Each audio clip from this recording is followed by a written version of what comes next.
Okay, good afternoon. This is the call to order the board regular special call working session today of the Board of Commissioners. This is June 26th.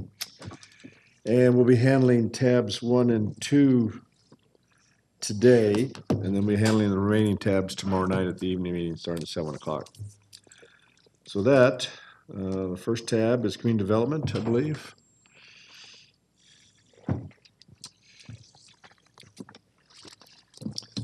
And I believe you're going to discuss the recommended changes to the Cobb County Code. Dana? Yes, sir, Mr. Chairman. Dana Johnson, Cobb County Community Development. Thank you very much. And we are here, sir, to give a brief presentation on the items that will be up for public hearing tonight and next month as it relates to changes to the Cobb County Code. Tomorrow night, yes. Thank you, Chairman, for correcting me on that. This is a Tuesday night meeting. These codes were brought forward in two different manners. Either commissioners sponsored these amendments, two commissioners to bring them forward, or they're brought forward by staff for minor corrections and changes. Getting into the actual codes themselves, the first one, which is in Chapter 2 under Economic Development, this is Code Section 2-181 to 2-181.7. This is the Community Redevelopment Tax Incentive Program.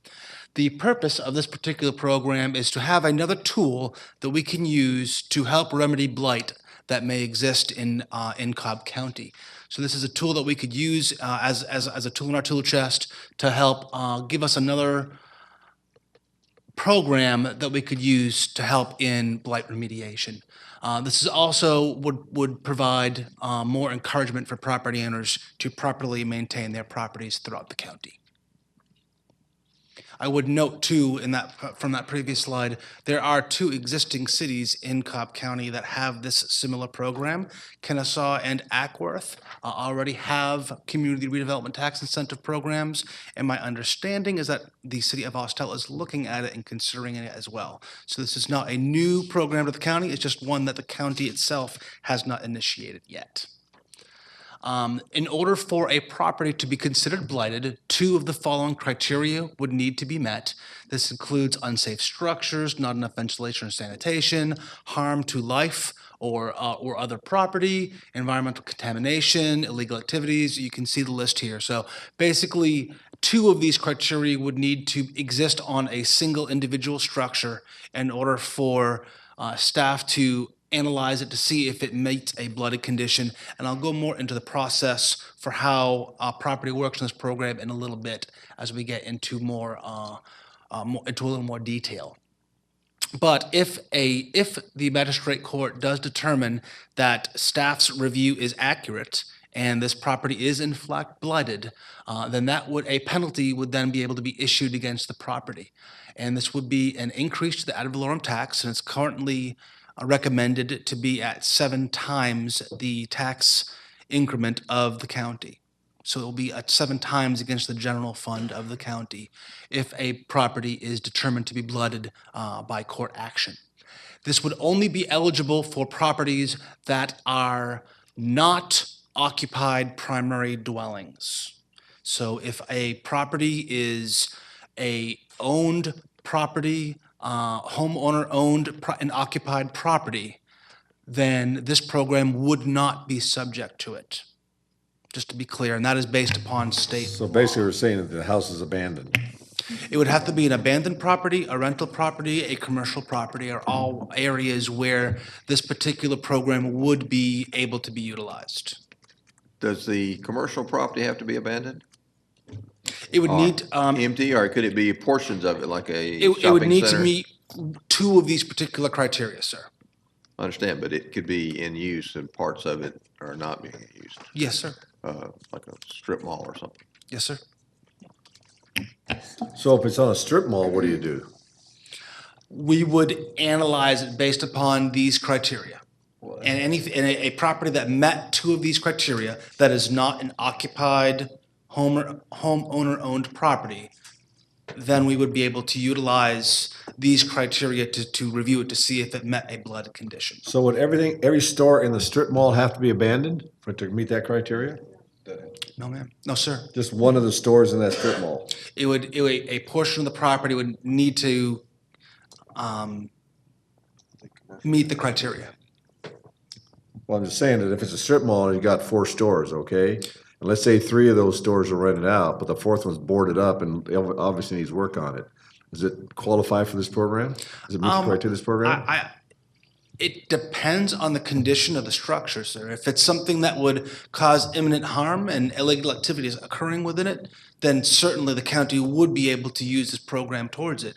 If it's just a vacant property and there's no other issues with it, I'm not sure it would meet all of the criteria set forth in this particular code, sir.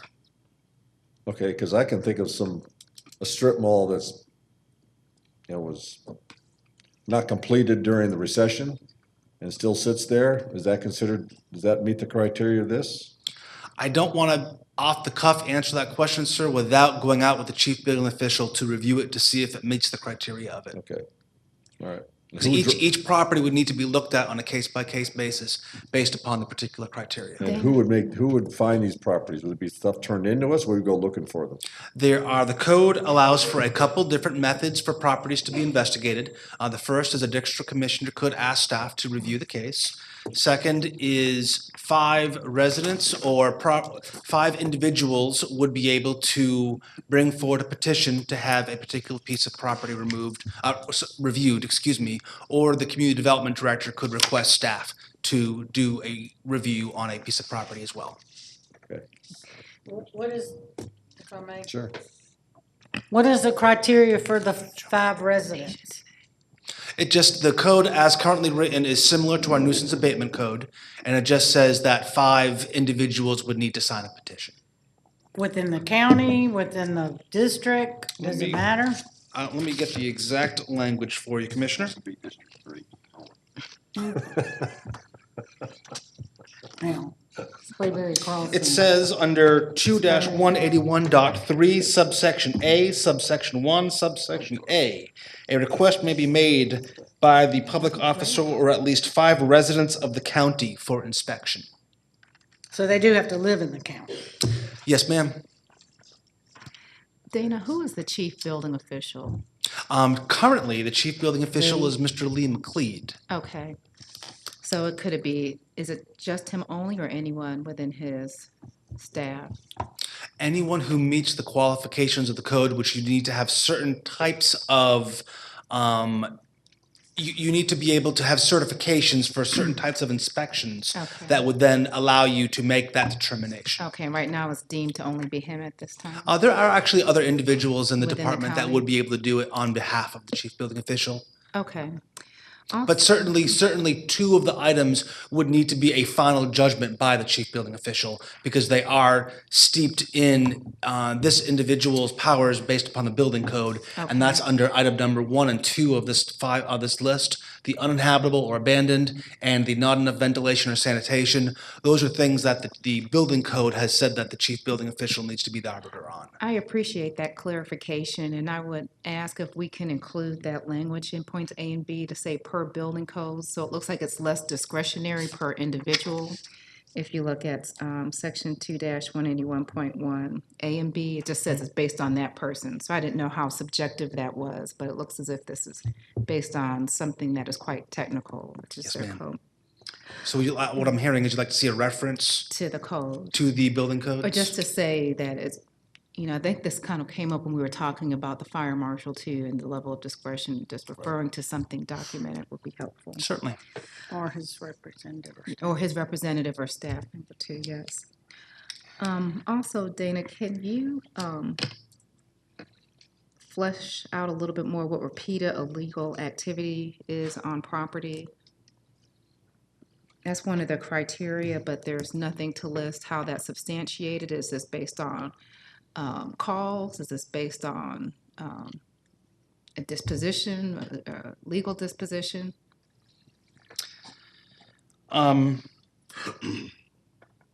I'm not sure it's been flushed out to the level that you're currently seeking. This is language that was based upon some of the peer community analysis that we did of jurisdictions that had similar codes. Okay. But I certainly will be happy to talk to some of those other jurisdictions That to would find be out great. how they manage that particular aspect of the code. That would be great, Dana. Sure. Thank you. I believe, Mr. Johnson, if I recall, some of those are dealing with there's certain code violations of a home or dwelling or a business, and I forget the exact terminology for that type of thing, so. And so in order for that to happen, several citations already had to been issued as far as a house in disarray or activities going on that caused code violations. Yes, sir, and I appreciate that, sir, and we'll certainly work with the county attorney's office as well as public safety in helping to clarify that as well, since they would be directly involved in these type of issues. Does a nuisance abatement claim have to be done prior to any of these requirements? No, ma'am, I think those would be two separate processes. A nuisance abatement claim would be something that we would utilize if there was a structure that was to be removed. And a blighted, and that's obviously based upon how much money is remaining in the county's fund that helps deal with nuisance abatements, where the community redevelopment tax incentive program could be utilized on a different type of structures than we utilize for the nuisance abatement. Primarily, we use the nuisance abatement for single-family residential. Right. And this would provide a different avenue for other types of structures that we currently don't have the resources to handle. Okay. And can you explain the process of once our building code inspector or chief makes a determination, what the court process is or what happens next? If you allow me to go a few more slides, I will cover that directly with Okay, one of our sorry. slides, if that's okay, Commissioner. That's fine. Thank you, sir. Before welcome. you continue, Dana, I just noticed the point that I made about referring to the code, you included that in subsection F. So one of them is the discretionary, as at the discretion of the chief building officer, and then there's another bullet that refers specifically to the code, so that should be adequate. Very good. Thank you, Commissioner. I will remove that item, that note. May I continue, Chairman?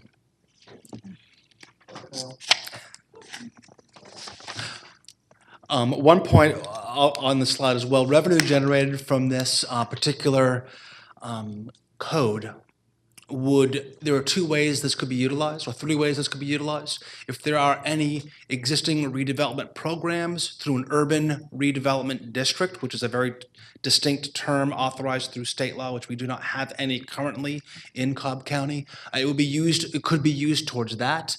The money for this could be used for closing, repair, and demolition of other unfit structures.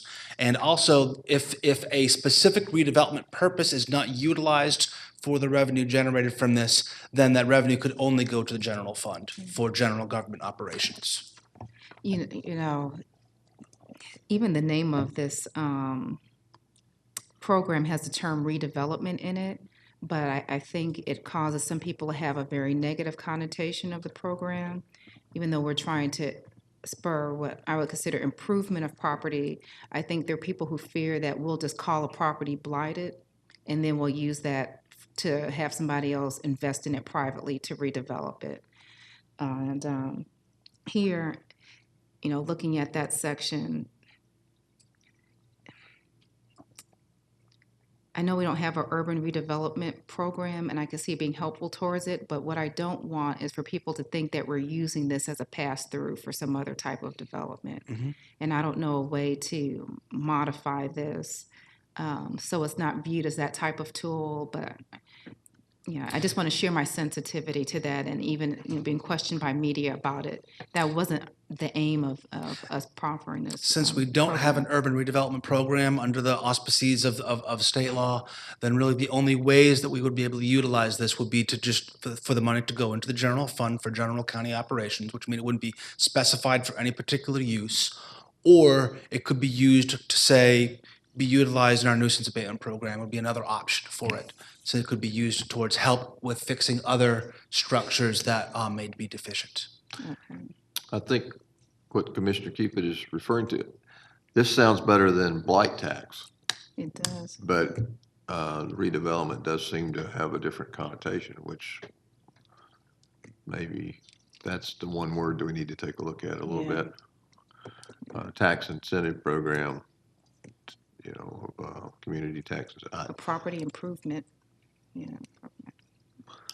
Be happy to work with the two sponsors to help find a better name for it.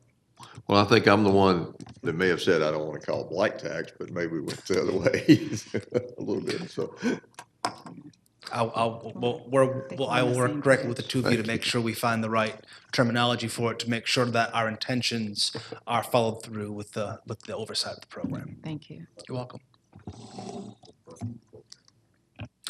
Commissioner Burrow, this is, I think, what you were asking for, which is how does a property go through the program? So let's say, for instance, let's say the community development director has determined that a property would need to be viewed for inspection. So the requisite staff would go out and they would inspect the property to see if a blighted condition exists based upon the criteria specified in the code. A written inspection report would then be submitted back to the community development director.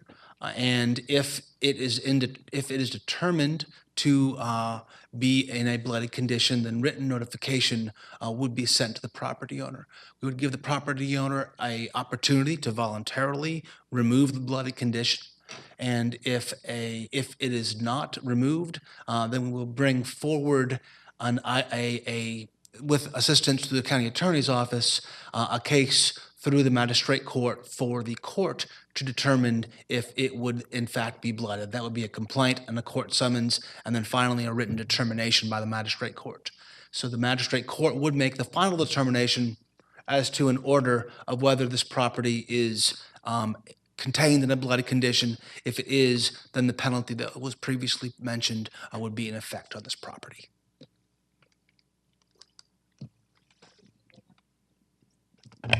Yeah. How do we ensure that we're on the same page with the magistrate court? I mean, if it goes through this process, we've had internal staff, our chief building officer identify this property to meet the criteria. And when I read this, I look at the next decision point. I presume it's possible for the magistrate court to look at and say, well, maybe it's not, or, how can we function in tandem? A lot of that is based upon the case that we present. We have to bring forward a good case that would be supported by the facts. And in the cases, and that's one of the reasons why we're very judicious in the mechanism for how we look at nuisance abatement, because we want to make sure that the court has the full confidence of staff as we're bringing forward real issues. Okay. And since we have that excellent coordination and excellent communication with the magistrate court judges, it doesn't become an issue, but that does not mean that there might be a case where the facts may appear differently to the judge. But again, it comes back to us making sure that we have the right facts out there to ensure that we make the case. Because I think the burden of proof would be on us to prove, and I'd look to our counsel to make sure I'm correct on that, but I think the burden would be on us to prove that a blight condition exists in the property, not so much as the property owner proving that it does not. Okay, and another comment shared with me was evaluating this program with respect to our code enforcement program. How do you differentiate this from that function? Or do they work also together, the code enforcement officer having the ability to utilize this tool? Code enforcement does not usually deal with unfit structures. Okay, That would be more in the Development Inspections Division through the nuisance abatement program. okay. And we intend on having the same individual who handles nuisance abatement handle this as Perfect. well, so we have Okay. very similar criteria. Okay, good. And this is just a tool for us to use to kind of enforce improvement of that property while it's going through the nuisance abatement process, which can be a very long and drawn out. This will be a long process too, as you Okay. can see by the number of steps that we need to go through. This would not be a quick process, Okay. and nor should it be, because we need to make sure that a true blight condition exists and use it judiciously, so that we're not just making arbitrary decisions, especially due to the size of the penalty that would be added to a particular property. Okay, then speak a little bit more about how this works with the nuisance abatement process. Well, again, the nuisance abatement process is a process that will allow for forced abatement of a property. And a forced abatement of property would be the actual removal of the unsafe and unfit structure. This process would provide a penalty rather than an actual removal of a property. Where we would go and, I guess, demolish potentially the structure when you say removal? But under the nuisance abatement program, we do actually hire, if a court order is provided that is an unsafe structure, then we utilize money that the board has set aside for nuisance abatement, which we then go and remove the structure with a third-party contractor, demolition contractor, and then a lien is placed on the property, and that money is, when it's paid back, repopulates the fund for nuisance abatement. The blight, the community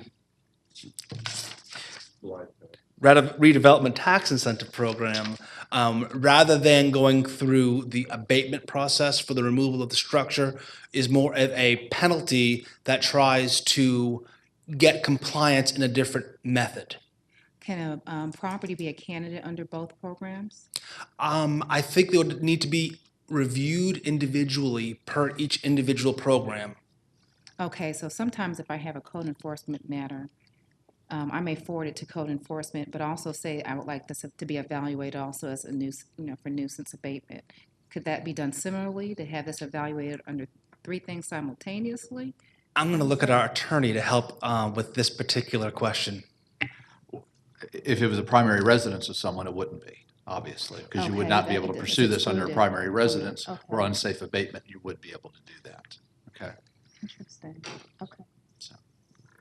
We try to be very, very careful in using even nuisance abatement against primary residences because of the impact that it has on individuals who are actually living in a home. Yes. So we only use it in extreme Typically, it's for circumstances. vacant properties, at least is what's been my experience, has been applied is when they haven't. The only been- time we've ever utilized it when a occupied structure is when the lives of the individuals inside the structure could be detrimental to their own health and safety. Okay. Yes, ma'am. Voluntary remediation action, where it says a plan, who determines that time frame? That would be worked out between community development and the property owner. Okay. And if they do not, Kind of like code enforcement, where you give them 10 days or 2 weeks to remedy the issue and come into compliance, they would have however many. a specified amount of time, a reasonable amount of time to come into compliance. We have to give them a reasonable amount of time. Right, depending on what they, Depending on Have to what the do. issue is that is brought, because not every issue is the same. That's correct. okay. But staff would determine that? On a case-by-case basis, based upon the severity of the issue that's being presented. Okay. And then at that time, if they didn't fix everything by the time frame you or staff gave them, then it would go to the court process? That's correct. Then we would work with the county attorney's office to work on the official complaint and court summons through our legal team. There's a lot of options that they can do before it gets to the tax Absolutely. increase. Again, our goal of this is not to penalize property owners. Our goal of this is to remove bloody conditions. Our goal is to actually clean up properties. Yes. I think we just talked about this, about the plan submittal process, so I'm not going to go into more detail about this unless you would like me to. Sure. I have a question regarding that procedure, and we could talk about this offline, but when I look at section 2-181.3 and then subsection 4, I just can't tell if the person needs to submit a plan within 30 days or if they need to have it resolved within 30 days. I think the operative word is in the first sentence, the word contact the public official to voluntarily remediate the conditions within 30 days. So I think that conversation is what we're looking for. The contact, which I presume is a plan then at Yes, that ma'am. point. And if they did not contact us within that specified time frame, then we would consider them non-compliant and would work with the legal team to pursue court action. Okay.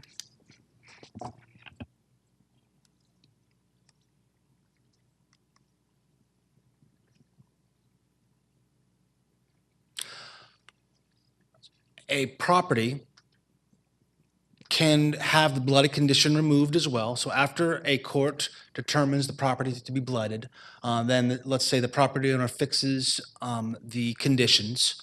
The compliance can then be certified, and then if that happens, the blight condition is removed.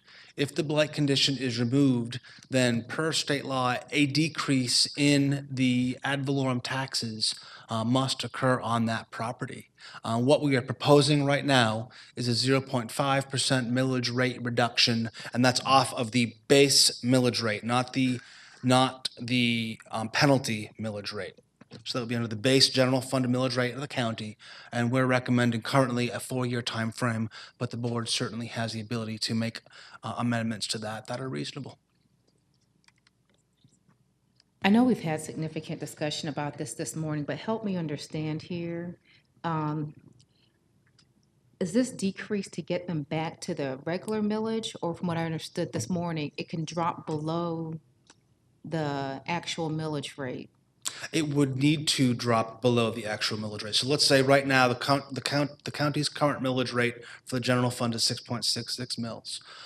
If a property, let's say, had the 7 times millage rate applied to it, it would be 7 times the 6.66, and then when the blighted condition is removed, and it is certified that it is removed, then their rate would drop to 0.5% mils under the 6.66 for a specified period of time. Is it to get them to the same amount that they were charged? I don't think it would actually come out to an equal basis, Okay, because I think if you take the 7 times the millage rate and then you do a negative 5% reduction over that time frame, I think it would be difficult to get fully back to that penalty. But I think the intent of the law is for there to be some type of remedy that could be utilized for the property owner to encourage them to bring it back into a non-bloody I condition. see.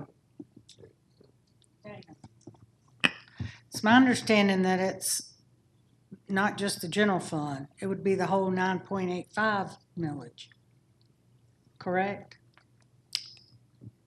That they would be charged? Where's Bill? Where's Bill Volk? We can only do it for our own. I'm not, Come on out here, Bill. Okay, Well, how is it in the other ones that have been? we're gonna help you out here, I Dana. want to talk about. Well, we can, Dana and I have to talk about that, but yes, this would impact, we're looking at these individually. I know Dana's talked about the 0.66 mils. We'll go back and look and get clarification on whether that be the entire county millage, like the commissioner said, that would be general, fire, and debt, and we'll get clarification for you on that as well. Okay? I think that needs to be clarified. Absolutely. And then, when you say, I know it has to be reduced, there has to be a reduction, but is that from the current millage or at which value? When it was, it would when be, it was blighted or it would abandoned, be, or it would when? be, the decrease would be know. based off of the millage rate at the time of the decrease. Creative energy. So if, let's say in 2 years, the Board of Commissioners makes a decision to drop the millage rate another 0.2 mils, the negative 5% reduction would be based off of the millage rate set at that The time, is current my millage rate. understanding of that. But certainly, we will work with finance and legal to make sure we're giving you the most accurate information about how that works. But my concern is the factors we use, whether it's the 7 times the millage, is it at the property value before it's remedied or once it's remedied and the value increases? It would be at the current assessed value, whatever that would be. So each year it At would be the time. reassessed. So if the Okay. value increased, it would still be based on whatever the current value is for that year. Okay. And the reduction would just be to the millage rate. Okay. Okay? Thanks, Bill. Thank you, sir.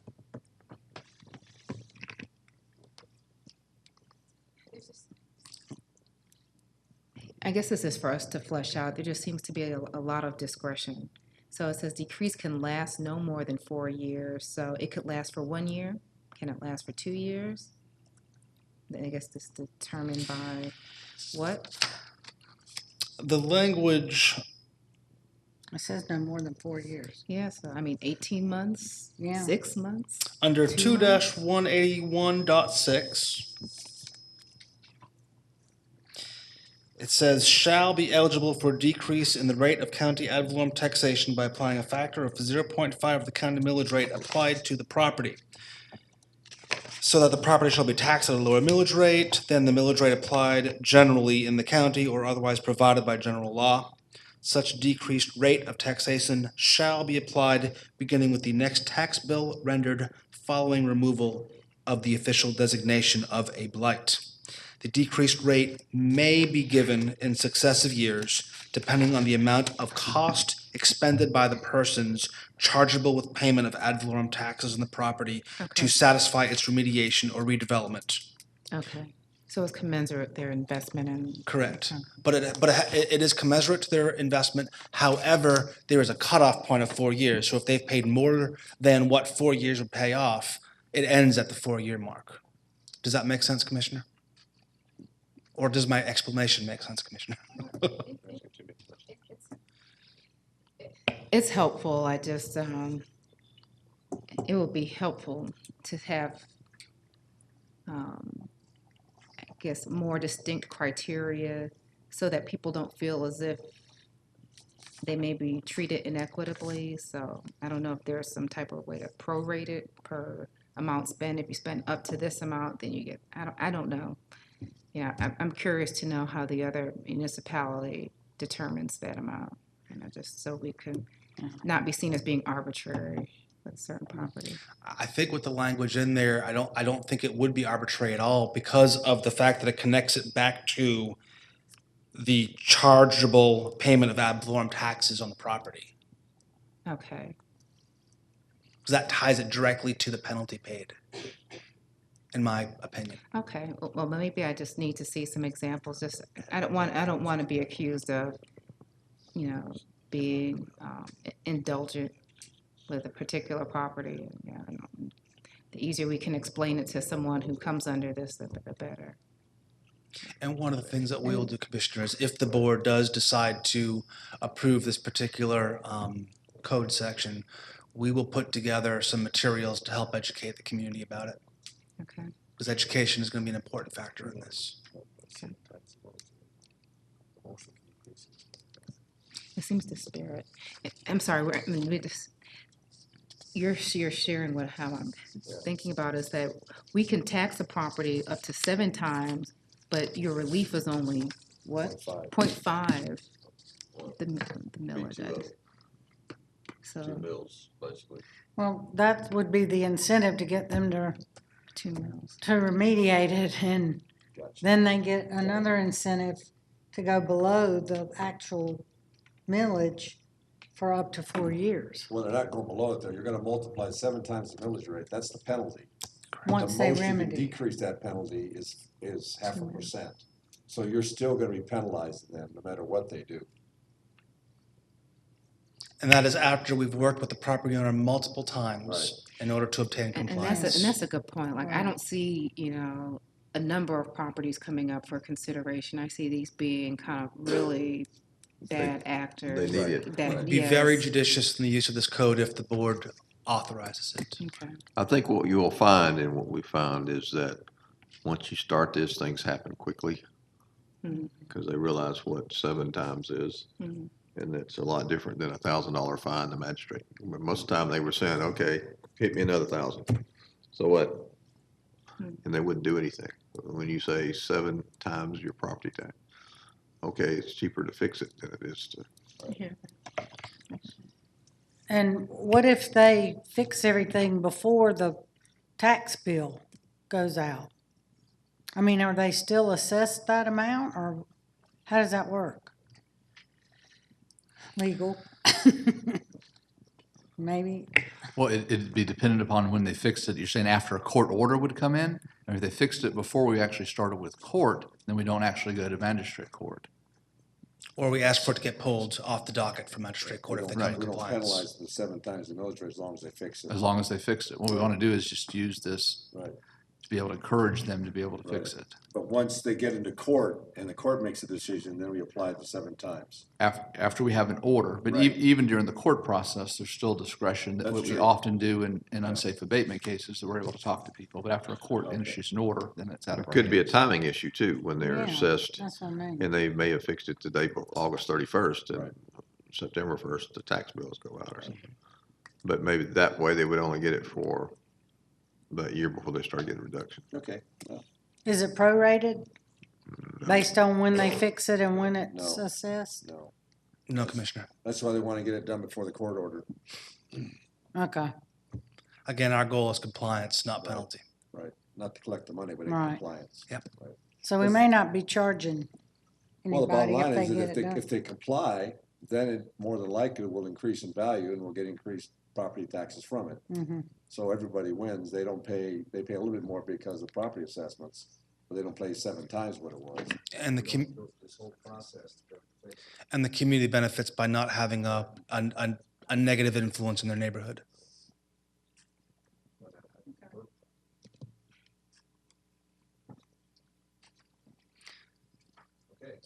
Very good. Getting into the next section of codes, which is Chapter 6, Alcoholic Beverages. And the majority of these changes are based upon a change in state law that authorizes the limited sale, package sale of beer and spirituous liquors from breweries and distilleries. So in section 6.1, 6.7, 641, 691, 6.123, 129, 130, 131, 221, 236 are all sections of code under those 7 different headings that are helping to bring our code into compliance with this new state law. And basically what the state law is authorizing, it is authorizing the sale of 2 cases of beer to an individual per visit to a brewery. And they have to be properly permitted as a small batch manufacturer with the county and through the state in order to obtain that particular designation. They can buy 2 cases of beer each one of these breweries, right? They can provide, I want to make sure it's 1 or 2, it might be 1 case of beer. I may have slipped up in my, One per person per visit. that's correct, 1 case per person per visit. And Well, you who's know what gonna my- enforce that? You get my question, okay? So I go out the door, throw it in the Yeah, car, and then I exactly. walk back in. That's another visit, all right? I mean, this is. Go for But that's a state, we're just complying with the state law. Yeah, I know. They're asking us to enforce this. Okay, got it. Thank you. You're welcome, sir. I think we better have an officer follow. Thanks for telling Commissioner everybody how to do it. And there are currently 2 small batch breweries in unincorporated Cobb County was 19 that once. would be positively impacted by this particular code amendment. There are 2, the other ones are in cities, so the cities would need to enact similar legislation in the municipal now. limits. Okay. Also, under the alcoholic beverage section are some distance requirement changes. This is to section 124 and 125 of Chapter 6. And this is an instance where a particular business may have an existing beer and wine permit, and they've already gone through the distance waiver process, and say they choose to try to expand to serve spirituous liquors. They would then not have to go through the distance requirements again in order to obtain that additional license. Is this consistent with our current business license process, or? Our current business license process is that anytime any application is put forward, regardless if they have an existing license and the distance buffer exists, that it goes through the proper process. Two sponsors, when one of these issues came up over the past year, we were asked to provide some alternatives to this particular code, so that people who have existing business licenses to serve alcohol wouldn't have to go through it again in order to expand their license. It would just seem disparate for us to Well, allow it for this. this particular one was mine, it was my request. The VFW's been there for forever and decided to serve alcohol and a church built beside them. And they had to go through the whole process again, even though the church was no problem, they've been serving beer, we Well, don't that's care. interesting. And it That's just another took months issue. and months and months when it should have been, okay, no problem. So that's what we're trying to correct, I think. Interesting. Can we add something to the fact that they have the approval from whoever is within the 300 or 600 feet requirement? Because when they got their license and it was a church, they may not have opposed it. But it could be something new when they get their alcohol license that would oppose it. It's not always going to be the same neighbor to oppose or not oppose. But we so- can't take their beer license away, they already have. No, you can't. So if they're opposing anything, they're opposing everything, so I Well, think. that's true. Okay. So now when they come in to expand their license, is it for everything or is it just to add the alcohol? Well, usually the expansion of a license is going to be, usually if they have an existing beer and wine license to serve those type of distilled beverages, the only expansion of the license would really be if they decide to serve spirituous liquors. But the hearing for that would just be for that. They couldn't still lose their beer and wine if they don't get approval on the alcohol, correct? Correct. Okay.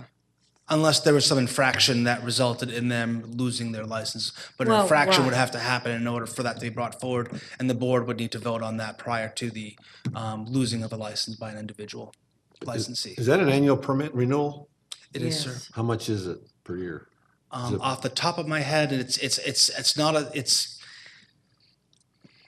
if you add beer and wine, spirituous liquors, and Sunday sales, it comes up to about $7,000 for everything.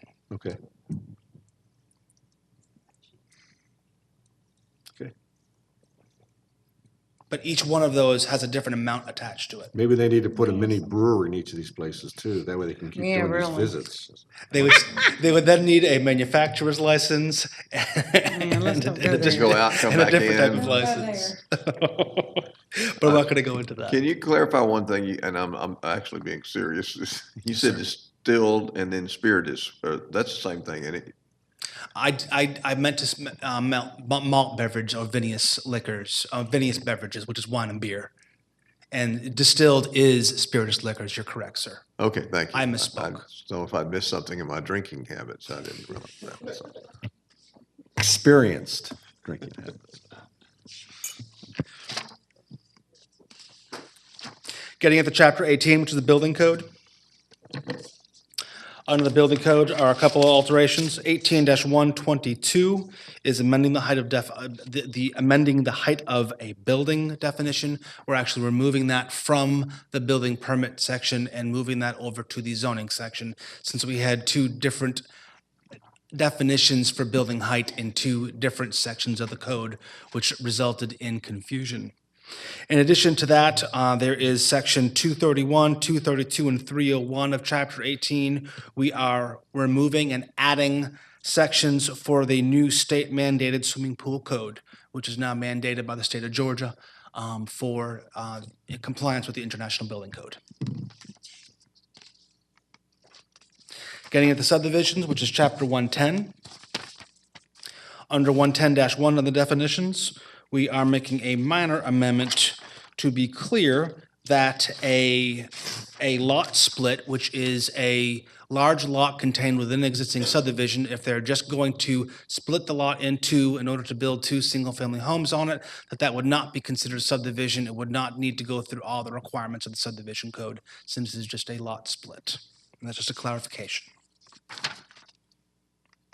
Getting into Chapter 134, which is the zoning code. The first item on here is definitions for building height for a non-residential structure, as well as residential height for a residential structure or building. Under 134-198.1 are changes to the open space community code. There are a number of alterations contained within this draft. One is to the removal of R80 and R40 from the eligible categories, as that those are, I don't think we have ever had a request come in for an open space community for those particular zoning categories. We have also changed our posting criteria to be in compliance with our standards. Our code still said 15-day posting period, where our practice had been 30 days, so we're making sure that the code complies with our practice. Getting into the review criteria, we are recommending the removal of the side setback requirements and just putting out a flat 7.5 feet side setback requirement. We are also recommending inclusion of a minimum lot size for different zoning categories within the OSC, 10,000 square feet for R15, 12,500 square feet for R20, and 15,000 square feet for R30 OSCs. We are requesting that a common stipulation be brought into the code as it relates to the fencing of open space protected properties from lots, to make sure that property owners do not go through and do land disturbance within protected open space areas. We are recommending that the amount of floodplain and wetlands that account towards your open space requirement be reduced from 75% to 70%. The net effect of that would there would need to be at least 5% more quote-unquote quality land contained in the open space category, which is an increase. And I will be emailing out before tomorrow some information for you about how that's going to look as it relates to the size of a tract.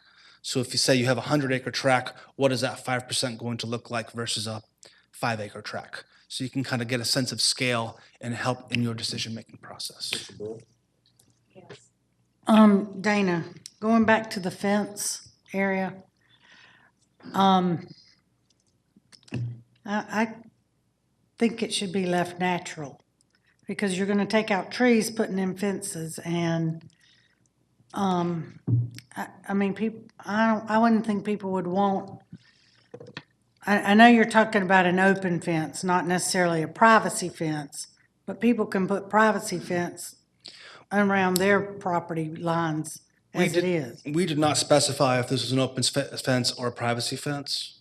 We just wanted some mechanism to delineate the property boundary so that people don't go back and expand their backyard by taking out protected open space area, which is what we've seen in the past. Well, I But think I'm there are other certainly open ways to whatever to the board address wishes to that when it comes through zoning. Commissioner Rutherford? Well, there also may or may not be any trees there.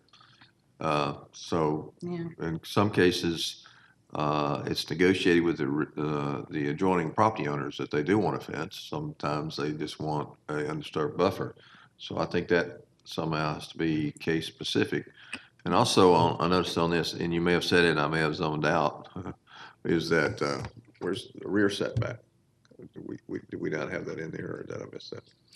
The only rear setback that's contained in the code, and it's not in this particular code section since it exists right now, is if it is adjacent to another subdivision, then the rear setback of that adjacent subdivision will be the rear setback for those properties. So if you're an internal lot, meaning you're not adjacent to another subdivision, you have flexibility on your rear setbacks. But if you're on the outskirts adjacent to another subdivision, then your rear setback must match the neighboring subdivision. So if it's an R30 and this is an R20, then it would be what, 35 or something?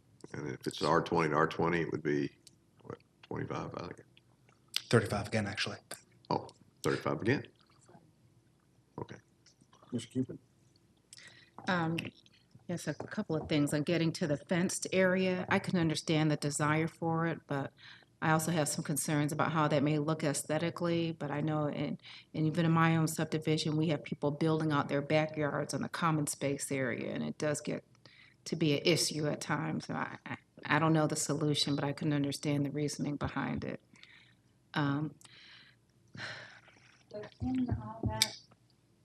Addressed in zoning, and wouldn't it be on their deed? Aren't they deed restricted when they're open space that they can't go into that? They are deed restricted, Common but if area. there's not some delineation, then it's difficult for an individual to know know. exactly where their property line starts and stops. They But just from what I'm need to- hearing from the board, it seems to be a desire of the board to have that considered on a case-by-case basis and not a mandate of the code. And Right. that is perfectly fine, and we'll make that alteration as that comes out with the next draft.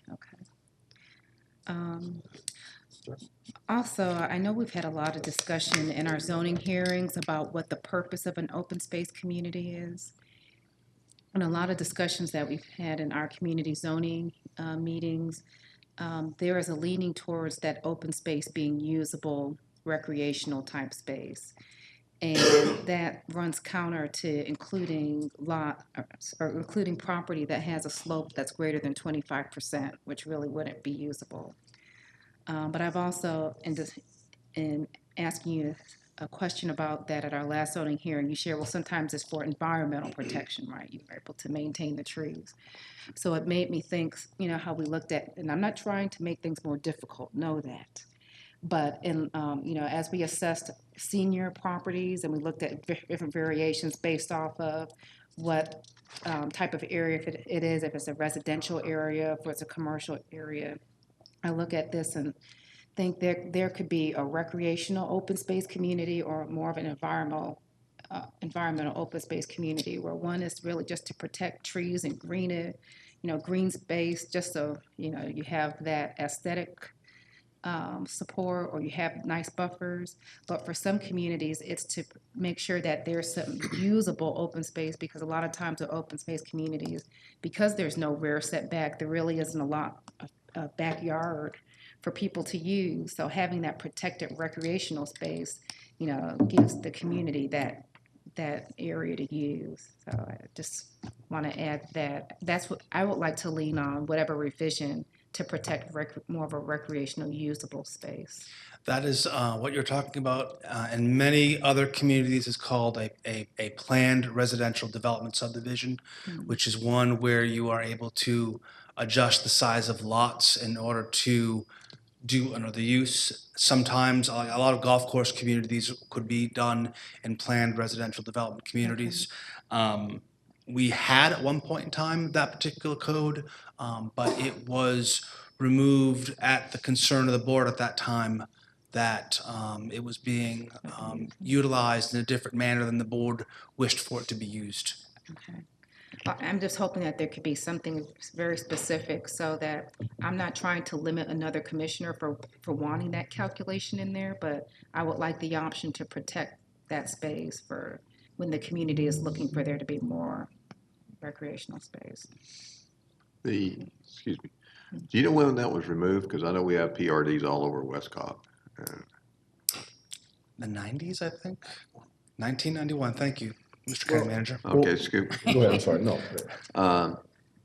And that's something we should, Yeah. in deference to Commissioner Cupid, and I totally agree. I mean, should we not relook at that and maybe re-implement it? Is that something community development would support or think about, or, I mean? We will certainly take a look at it, and we can certainly work with you in trying to see if that's something the board wishes to do. Well, could we not have, similar to when we have 3 different kinds of RSLs, could we not have 2 different kinds of OSCs? One would be similar to a PRD, and one would be environmental, like Commissioner Cupid is referring to? It might take a little more time to flush out than under the time period we have for this, but it's certainly something that I have heard direct direction on, and we will prepare something and bring it back. Well, for I'm not board's sure we're giving consideration. direction, we're asking your opinion right now. I think it's a good idea.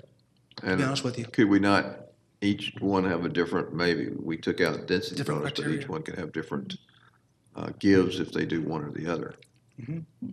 Because personally, we've had a lot that had walking trails and parks and picnic tables and a lake. To me, that's what open space community should be, but you also need to, green space is green space, and we preserve it any way we can. So I would like you to take a look at maybe having those two options. Very Thank good. you. We will certainly begin preparation for that. Because, I mean, since I'm relatively new to this business here, if you have a developer that wants to come in with a R20 OSC, doesn't he have the flexibility himself to decide how he wants to use some of that green space when he lays out his lots? Not under the existing open space community So they code. can't put in this playground that He Commissioner could, Cooper's talking about? the developer would, he or she would be able to utilize that, but they would be taking up space that would be going towards actual building lots. Right. Because all of the open space is required to be in a conservation easement. Okay, all right. So, okay. So, then okay. so we would need to find another mechanism through the code to enable what I think Commissioner Cupid and Commissioner So like, Weatherford are talking about. that's the PRD you're talking about. Okay, Or a variation of the OSC right. to authorize that. okay, all right, gotcha. Great job. The last item under this particular code section is the removal of the density bonuses as it relates to the OSC. So there would be, the density would be based on the underlying zoning, R15, R20, R30 densities.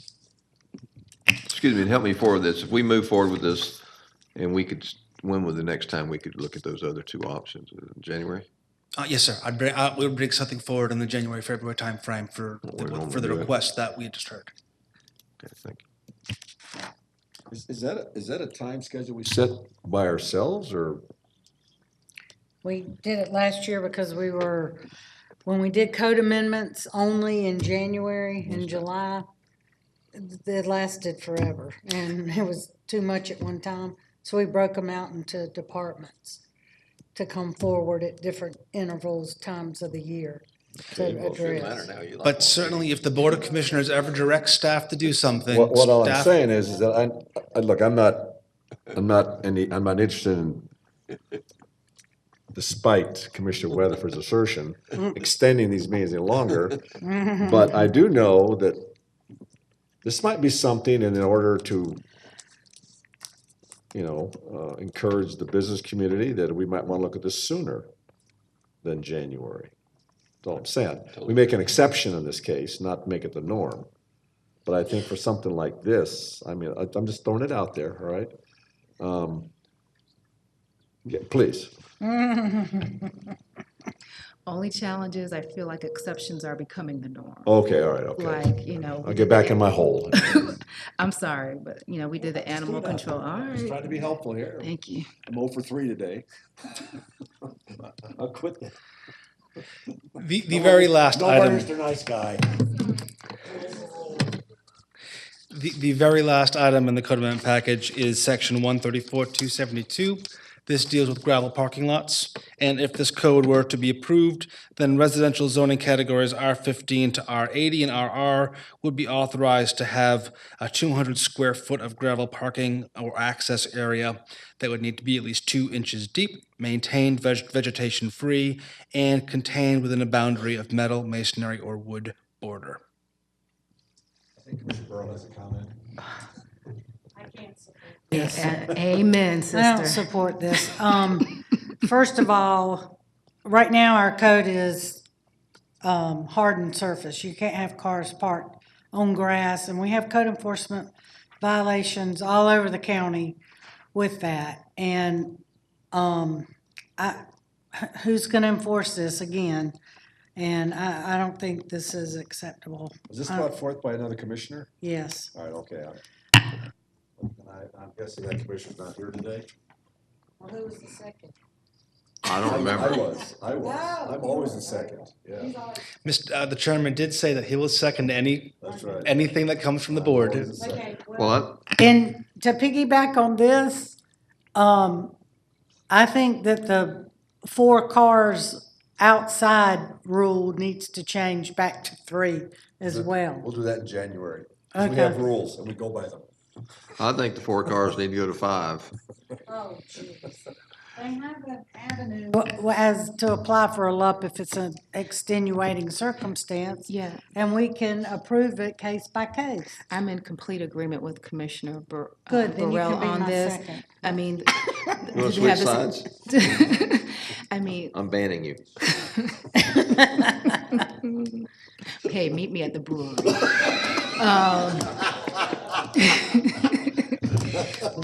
This is, She's coming along, Ellen. we have such an issue with this. I mean, right now, there was a code change that permitted this in industrial areas, and it was stated that this wouldn't be an impediment where the driveway was of certain length. We have driveways that are very long next to residential areas, but when you see these trucks pull out, there's gravel all over the place. And I just don't know how you're going to maintain it so it's not getting in the roadways. You know, I know I wish I had some of the assets some of my peers do on this board, but to be a commissioner of an area that is trying to improve, to permit this just would allow us to not even begin to make it to a certain level of a finished standard in some of our communities where we're trying to improve them. So it's impossible for me to support this as is on a blanket basis, but I would be more than happy to do as we have done in the past and consider this via a LUP. I still think it makes it possible for people to have this option, but it provides for full discretion of the board. But did it not have, in the regulations that you're proposing, it has a border, has to require a border to contain the gravel? That is something that we have heard from the Department of Transportation, asking for us to add a concrete skirt, basically, to the end of the driveway to make sure that provides some distance for gravel to flake off of tires. Well, but you also said it had to be, when you read it, if I remember reading it as well, that you have to have metal or something around the gravel that's there, right? It's a border. That is accurate, sir. Metal masonry or wood border will be required as part of the code as written. And typically, I believe in some of the municipalities, they allow this. And what they do is basically it's a skirt that you pull off the side of your driveway most often so you can park an additional vehicle there and allow you more access in and out of your garage and things of that nature. So I think it's not, it's only for the residents that we're talking about on this, is correct? This is only authorized in residential properties as currently proposed. Excuse me, Chairman. But I think there's a good point here. I think there's a middle ground here. I think there's no reason we can't make this a LUP. I have heard 2 commissioners state that they wish to see this as a land use permit, so at the very minimum, what staff is gonna do is to prepare different drafts of this particular code for the board's consideration, one of which would be having this be considered under the land use permit, the temporary land use permit process. And then we'll have some specificity about what it's gonna look like. I agree with you about the border, as some way to shake out the rocks that are in the tires so they don't end up on the road. But your point's well made. And, you know, and this, Chairman, it's not even just the rocks coming out, just even from a pure appearance Yeah, perspective. sure, I hear you. I mean, looking at rocks next to, as a driveway or next to a driveway is not a very clean image. And again, Okay. I get you. I can't see us doing this in no new development. I could see permitting this. I can't see how this comports with our standards of development. Well, all I'm saying is that there are clearly, one of the commissioners, all right, has heard from some of his constituents that they want to do this. And a LUP gives the board the opportunity to say yes or no. That's all I'm saying. And quite honestly, since this is a split vote right now, we are going to talk, we wouldn't decide until the other commissioner returned. So what I think you got to do is go back and, relook at this and then revisit it with the commissioner who proposed it. And then see, if you can come up with some different language that works. Well, if someone wanted to add to their driveway now, instead of a gravel portion, say make it a 10 by 20 or whatever it might be, and now they would be required to pave it, is that correct? They'd be required Would to that, is pave it that to a harder included in the surface. impervious surface That would calculation? That would increase the impervious surface of the property. So it could actually be prohibited because of impervious. Yeah, I get that part too. And that And was so my gravel to point. me is better for environment and It would drainage. be, And it doesn't have to be an either or. There are lots of porous materials and designs that can be used, which could be more appropriate towards a residential, development. And I think that we could look at those different options and see which one is more appropriate. But gravel versus having, asphalt. okay, that's a good point too. So I think we come back and rescrub the language on this. Or at least provide different options. The board Sure. can pick which one direction they wish to go, sir. Okay. Sure. I'm just curious. Is it the purpose or reason for this as opposed to paving the 200 square feet area for another car? Is it expense or what is the purpose? I think it would just provide options for an individual who may have a challenged lot, be close to their impervious surface calculations, and this will be a mechanism for them to be able to incorporate some necessary access or parking without going over that particular limit. Well, if that would come before us as a land use permit, then that would be a hardship or a extenuating circumstance that we could look at case by case. But, if you're gonna require skirting and the metal or wood and all that, it may be as expensive as paving. I was just curious as to the purpose, if it was because of the expense. I went to a lot of places in West Cobb last summer where, there were big lots and they just want to have a place to park something off their driveway. So it was far enough off the road that they could do that and it wouldn't detract from the neighborhood. But I get Commissioner Cooper's point too, is that if you have a $500,000 house and someone decides to put a gravel, side lot there, it might take away, which is, I think the LUP is the way to go. It's every circumstance is different, and the LUP gives us that flexibility to look at it and decide whether or not it fits into, and more importantly, it lets the neighbors come and address the issue. Right.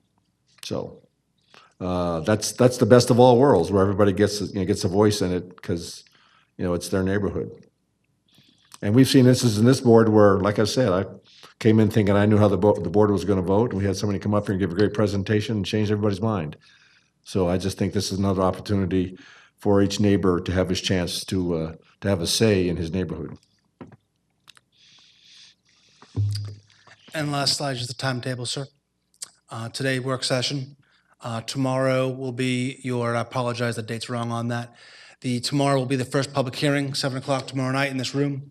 On July the 25th will be the second public hearing, after which the board will be eligible for making any decisions they wish on the codes as presented.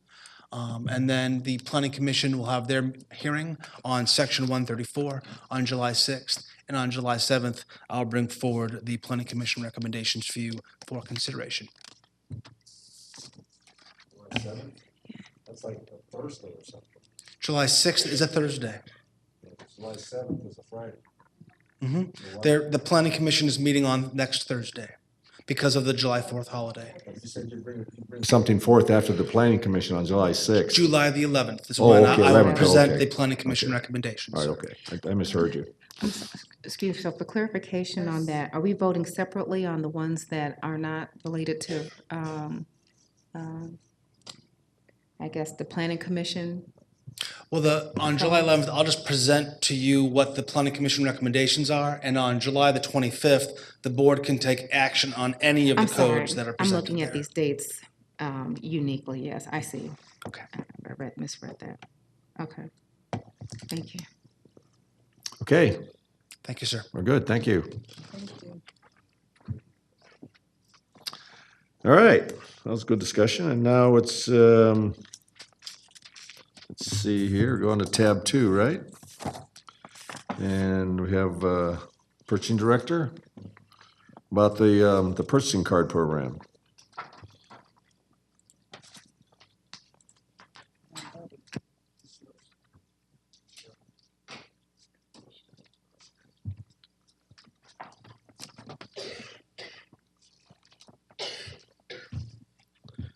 Good afternoon, Chairman, Commissioners, County Manager.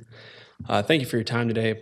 We appreciate it. We have Director Tommy, Mr. Eric Melson with Bank of America, and I are going to be doing our presentation, our initial presentation on the purchasing card program.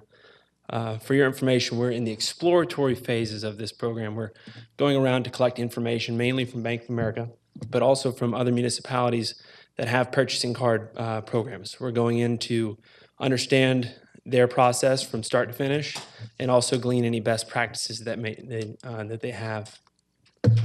So again, this will be generic information on purchasing cards and how Cobb County can utilize them. So on the agenda today, Mr. Melson will be walking us through why purchasing cards could be beneficial here in Cobb.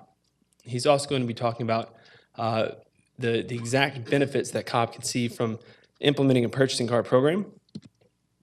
Next, he will go on to talk about the cost associated with the purchasing card program. The cost is it's based on a contract with the state of Georgia that's basically initiated and partnered with Bank of America, who we already run our banking contracts with. And again, he will talk about certain rebates that the county will be eligible for in the purchasing card program. In addition to that, Director Tommy will then go over controls, both hard controls and soft controls that will be available to us using the Works program of Bank of America. And I will round out the presentation talking about management reporting functions that would be available if we chose to proceed. So with that, I will introduce Mr. Eric Melson from Bank of America.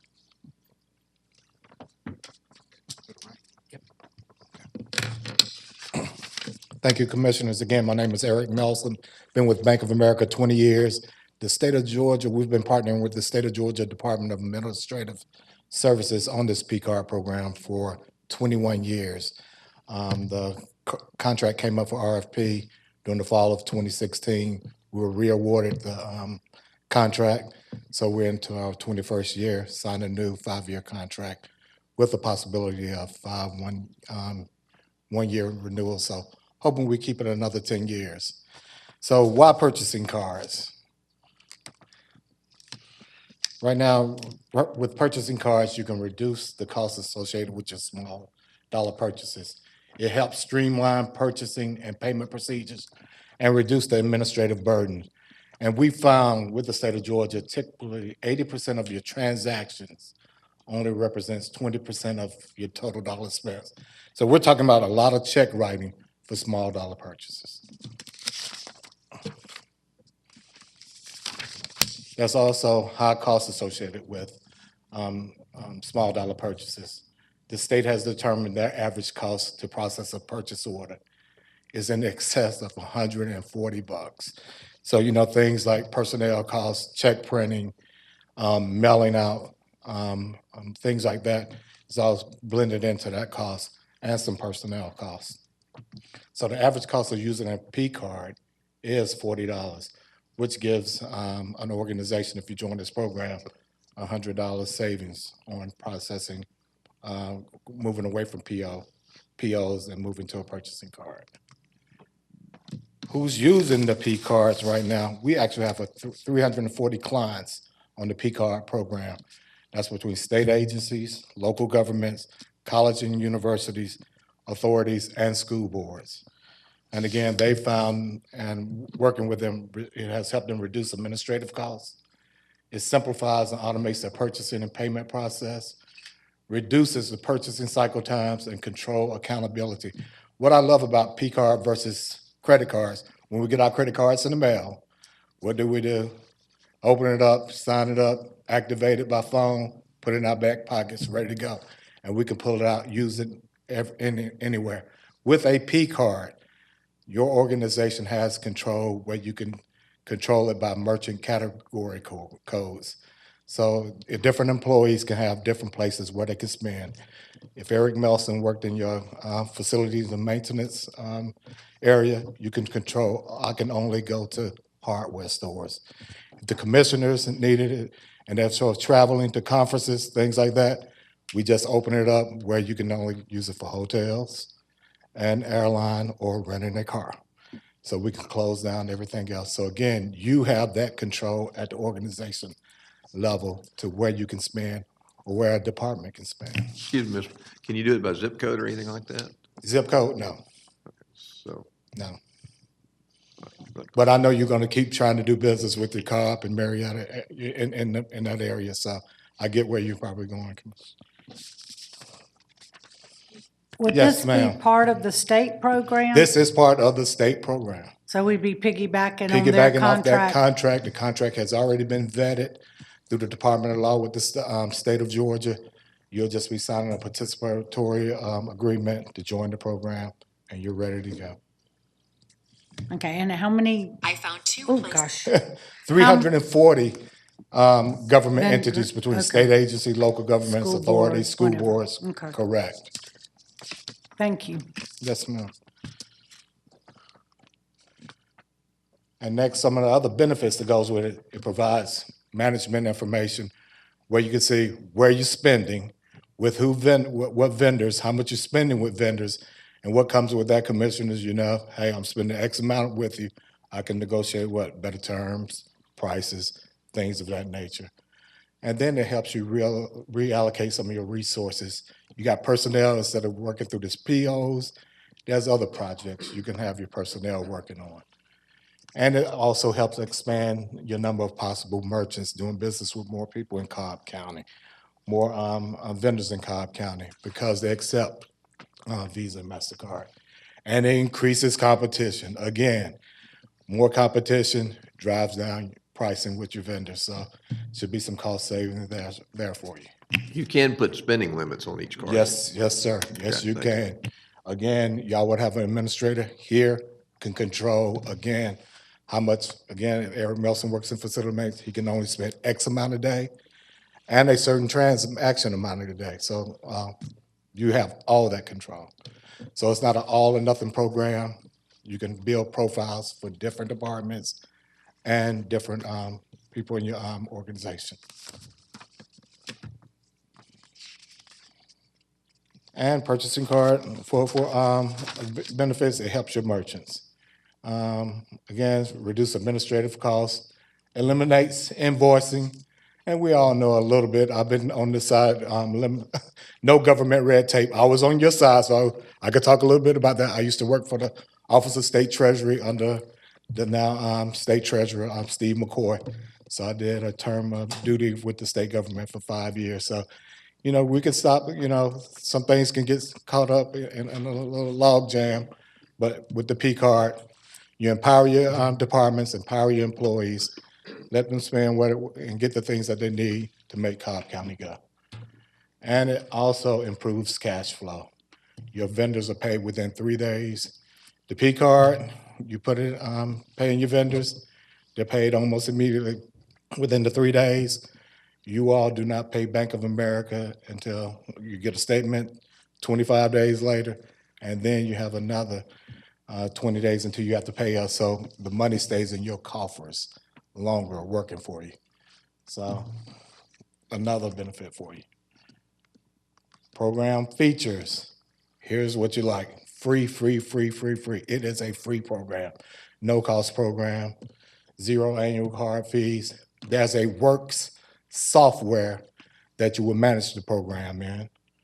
No charge for a designated account manager. I am your client manager, but you actually have an account manager, Brenton Wellmaker, who runs the state program. He's with Bank of America. Could not join me today. He's on vacation. And no charge for a designated account specialist. So 1-800 number goes right into our government area, and they're very familiar with your account. And they're running, and it's tied to all the state organizations now. So that 1-800 number runs right into your our call center. And then the last thing, you can maximize your rebate. Right now, you all are participating in the program through a virtual e-payables program. We're using virtual card. Again, those two spendings will come together and increase your rebate. And here's your rebate schedule, just for information purposes. Again, anywhere between $20,000 and $999,000, you get 0.5%. Between $1 million and $2,999,000, we're paying you 1%. 3 million to 7,999,000, you get a 1.11%. And then you can top off anything you're spending above 8 million, you get 1.40. So aggressive rebate schedule. I could let you in on a little secret. DOS is looking at increasing those rebates. So that will probably be coming out within the next 2 to 3 months. Limits and controls and protection. Each card in our employee's hand is protected up to $100,000 for misuse. No liability for fraudulent transactions. You need to raise your hands. There's and dispute if there's something fraudulent, it seems fraudulent, or employee shouldn't have spent it on. You dispute the charge, send that in to us. We reimburse you your funds. And we have a fraud detection system. Some of you all probably get it with your current credit cards, where we have these algorithms. Anything spent out of your scope or your profile, they say, oh, man, Cobb County doesn't usually spend here or this amount. You'll get a phone call stating, hey, is this a legitimate charge? Things like that. And with that, I'll turn it over to Tommy. Okay, thank you. Yes. Okay, thanks, Eric. One of the biggest concerns and questions that comes up about P-card programs is how are we going, or what can we do to prevent P-card abuse? And so within the system, we've got a number of ways to apply controls in this system. So we have two main types of controls. We have hard controls and we have soft controls. So with the hard controls, Commissioner Weathers, you asked about spending limits. So we can apply transaction dollar limits on single transactions as well as daily, weekly, monthly, and billing cycle transactions. So we can apply whatever best fits the needs of that using department. We can also apply limits on the number of transactions. So again, that would be both daily, weekly, and monthly. And Eric mentioned merchant type. We can apply blocks to the card that will limit the types of merchants from which purchases can be made. So again, for example, there's a number of merchant category controls, but you can block tobacco shops or cigar shops and so forth. Yeah. Okay, soft controls, and the soft controls may even be more significant in controlling the system for us, and these are more internal controls. And some of our soft controls is really 3 steps that we would apply before we implement the card program. And first of all, we would develop a set of written policies and procedures that would govern the use of the card by the end users. And then after that, all card users as well as managers would be required to attend a mandatory training program on proper use of the card. And then after that, all card users and managers would sign a form that acknowledges they understand the program and that they will abide by the requirements of the policy. So those are our soft controls. And there's one control that's not on this slide that may be one of our most important controls. And another requirement of the program is that for every transaction in this program, the card holder will be required to bring an itemized receipt, and that will be submitted to either a manager or supervisor for their review and approval. And that'll show exactly what they went and bought with that card for that transaction. Okay, so I think there's a number of controls that we can apply to this. What I've found in P-card programs where you've had problems or abuse, there's usually one common problem, and that problem is lack of oversight.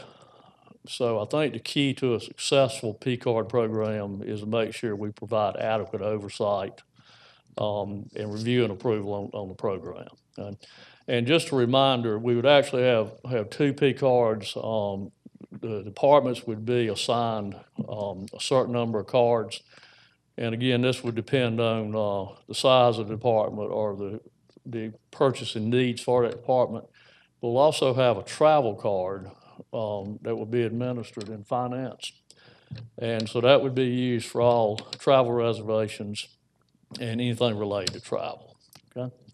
And then there's something called detective controls. And what this means is this is really an internal bank control. So if the bank noted something out of the ordinary on a card user's spending habits, or there was a change in those spending habits, then the bank would notify the county to further investigate what's happening with that card holder. Okay, any questions?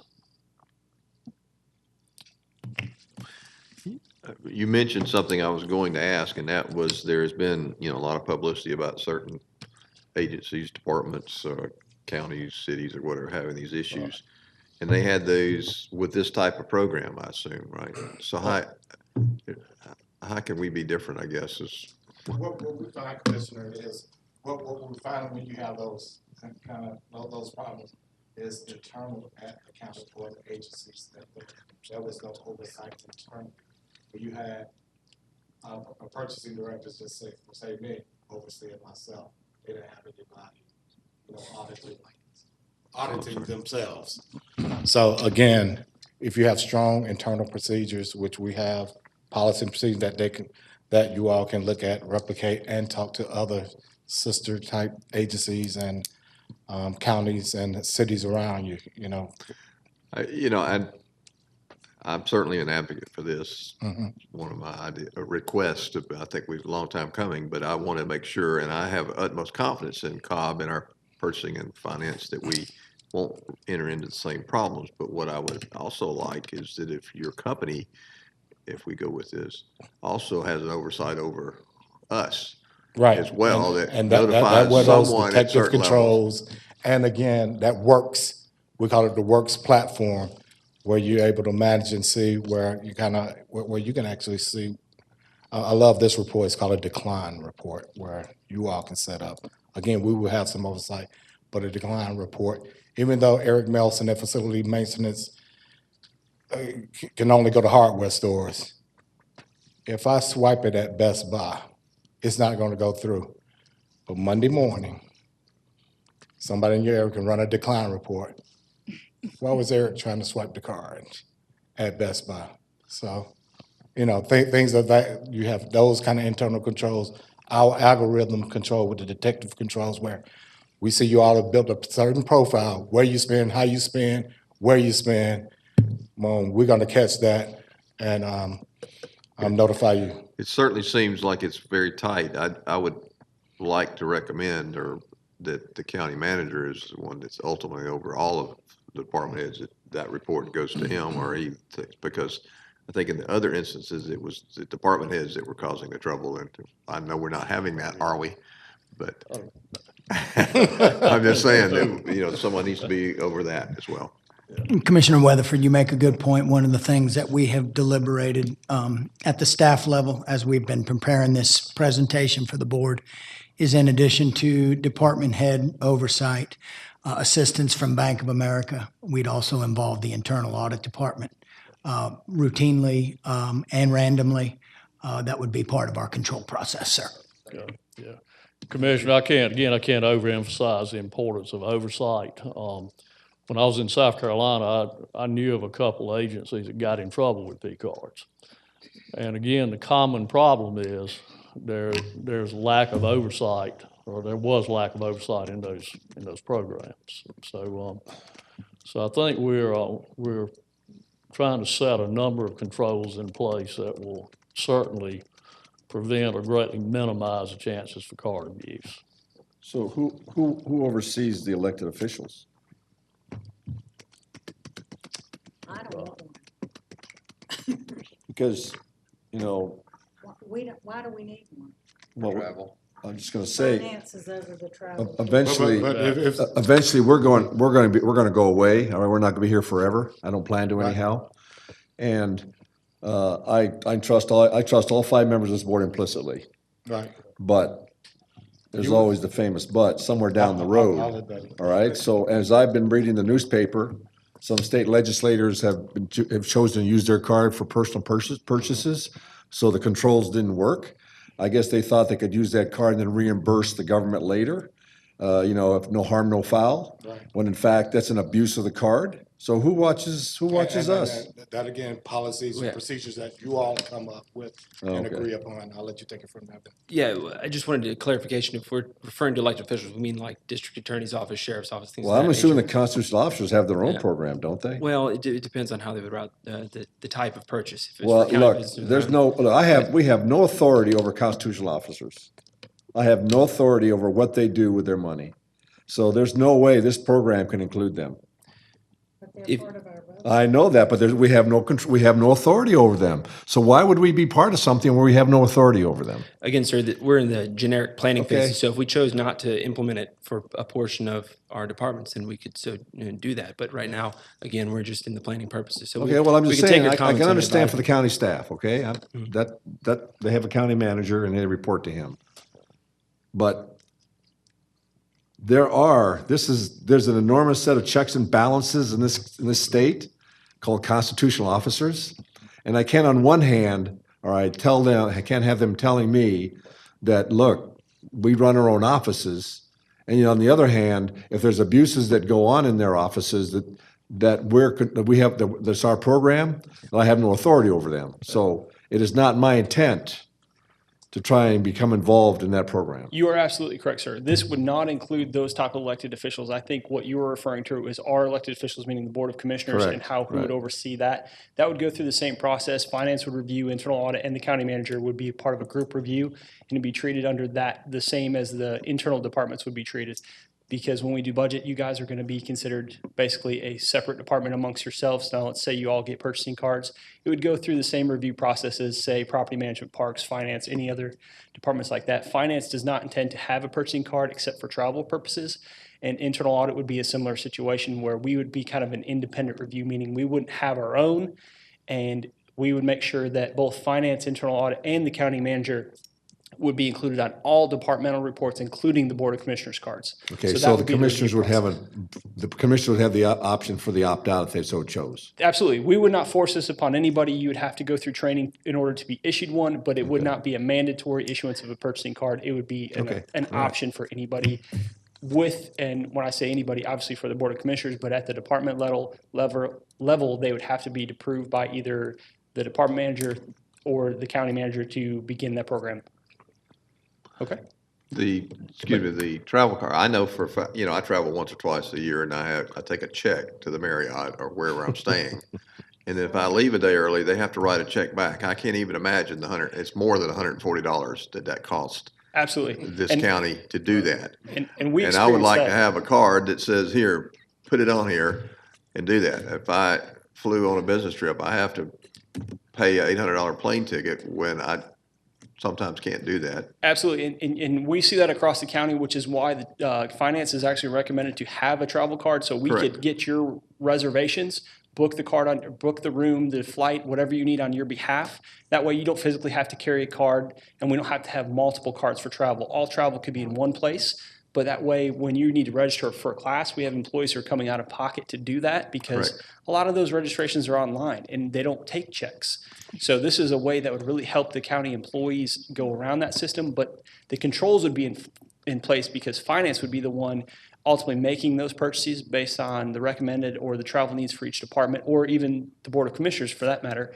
And it would take some risk of an employee or commissioner traveling with a card and having any exposure there, where we could already prepay for that and then we could get the charge back when you checked out. Say you had to leave early, that's fine, the card charge could be reflected of the trip. And that's perfect, and that's exactly what I think we should do, and I think it's great that we have something that we're finally coming into the 21st century about. Absolutely.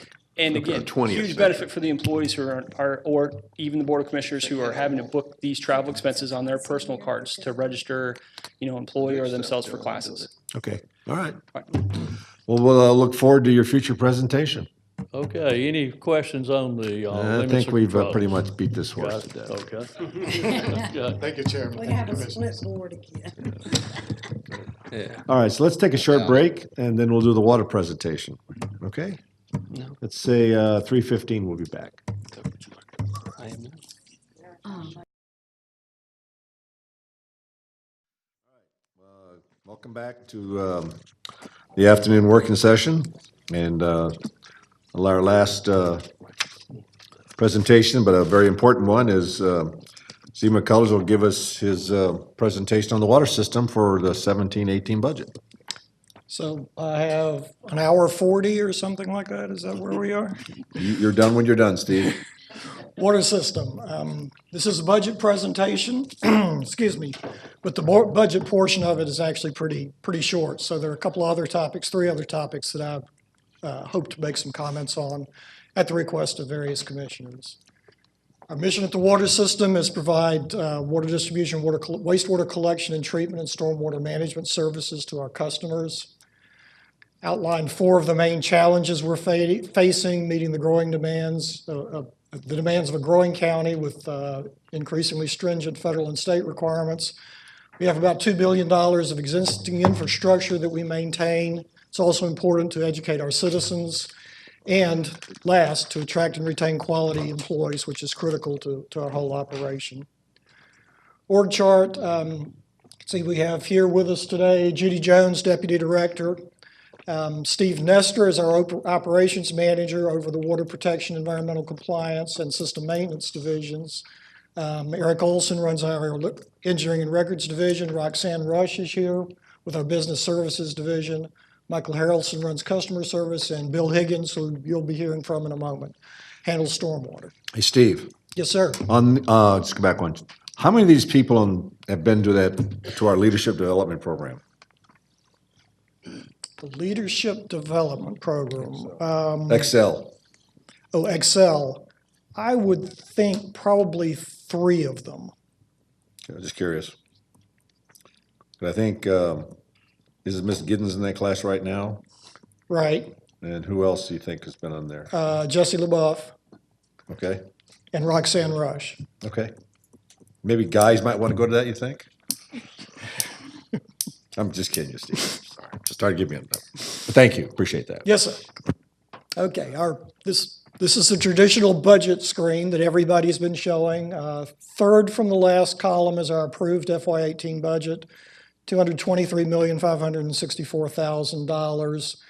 The next to last column is our total requested, $224 million. The difference between those two is a shortfall of about $800,000 in our projected budget for FY18. Looking at the various line items from the preceding screen where these differences occurred, the most significant differences are a $1.2 million increase in indirect costs, which is what the water fund sends back to the general fund for HR, IS, all those sorts of things. And then a $700,000 decrease in savings. But the net is we're about $800,000 short for FY18. We've talked with finance. We have reserves adequate to cover that. So in terms of budget for FY18, we're in good shape with what we have. Okay, so the $1.2 million, that does not involve the water transfer. That's correct. That does not. This is just cost associated with services that the other county departments provide to you. That's correct. All right. And I'm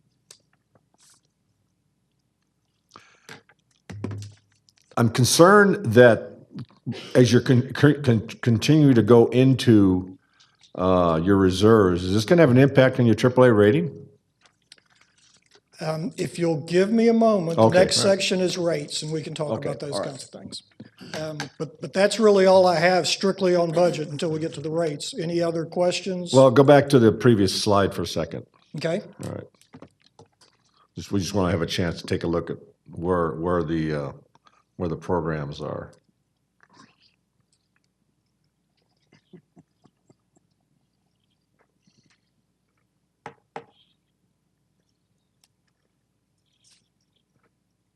I thought we were increasing resources to our stormwater management. This looks like it's constant through the last 4 or 5 years. yes, sir, that's the operating budget.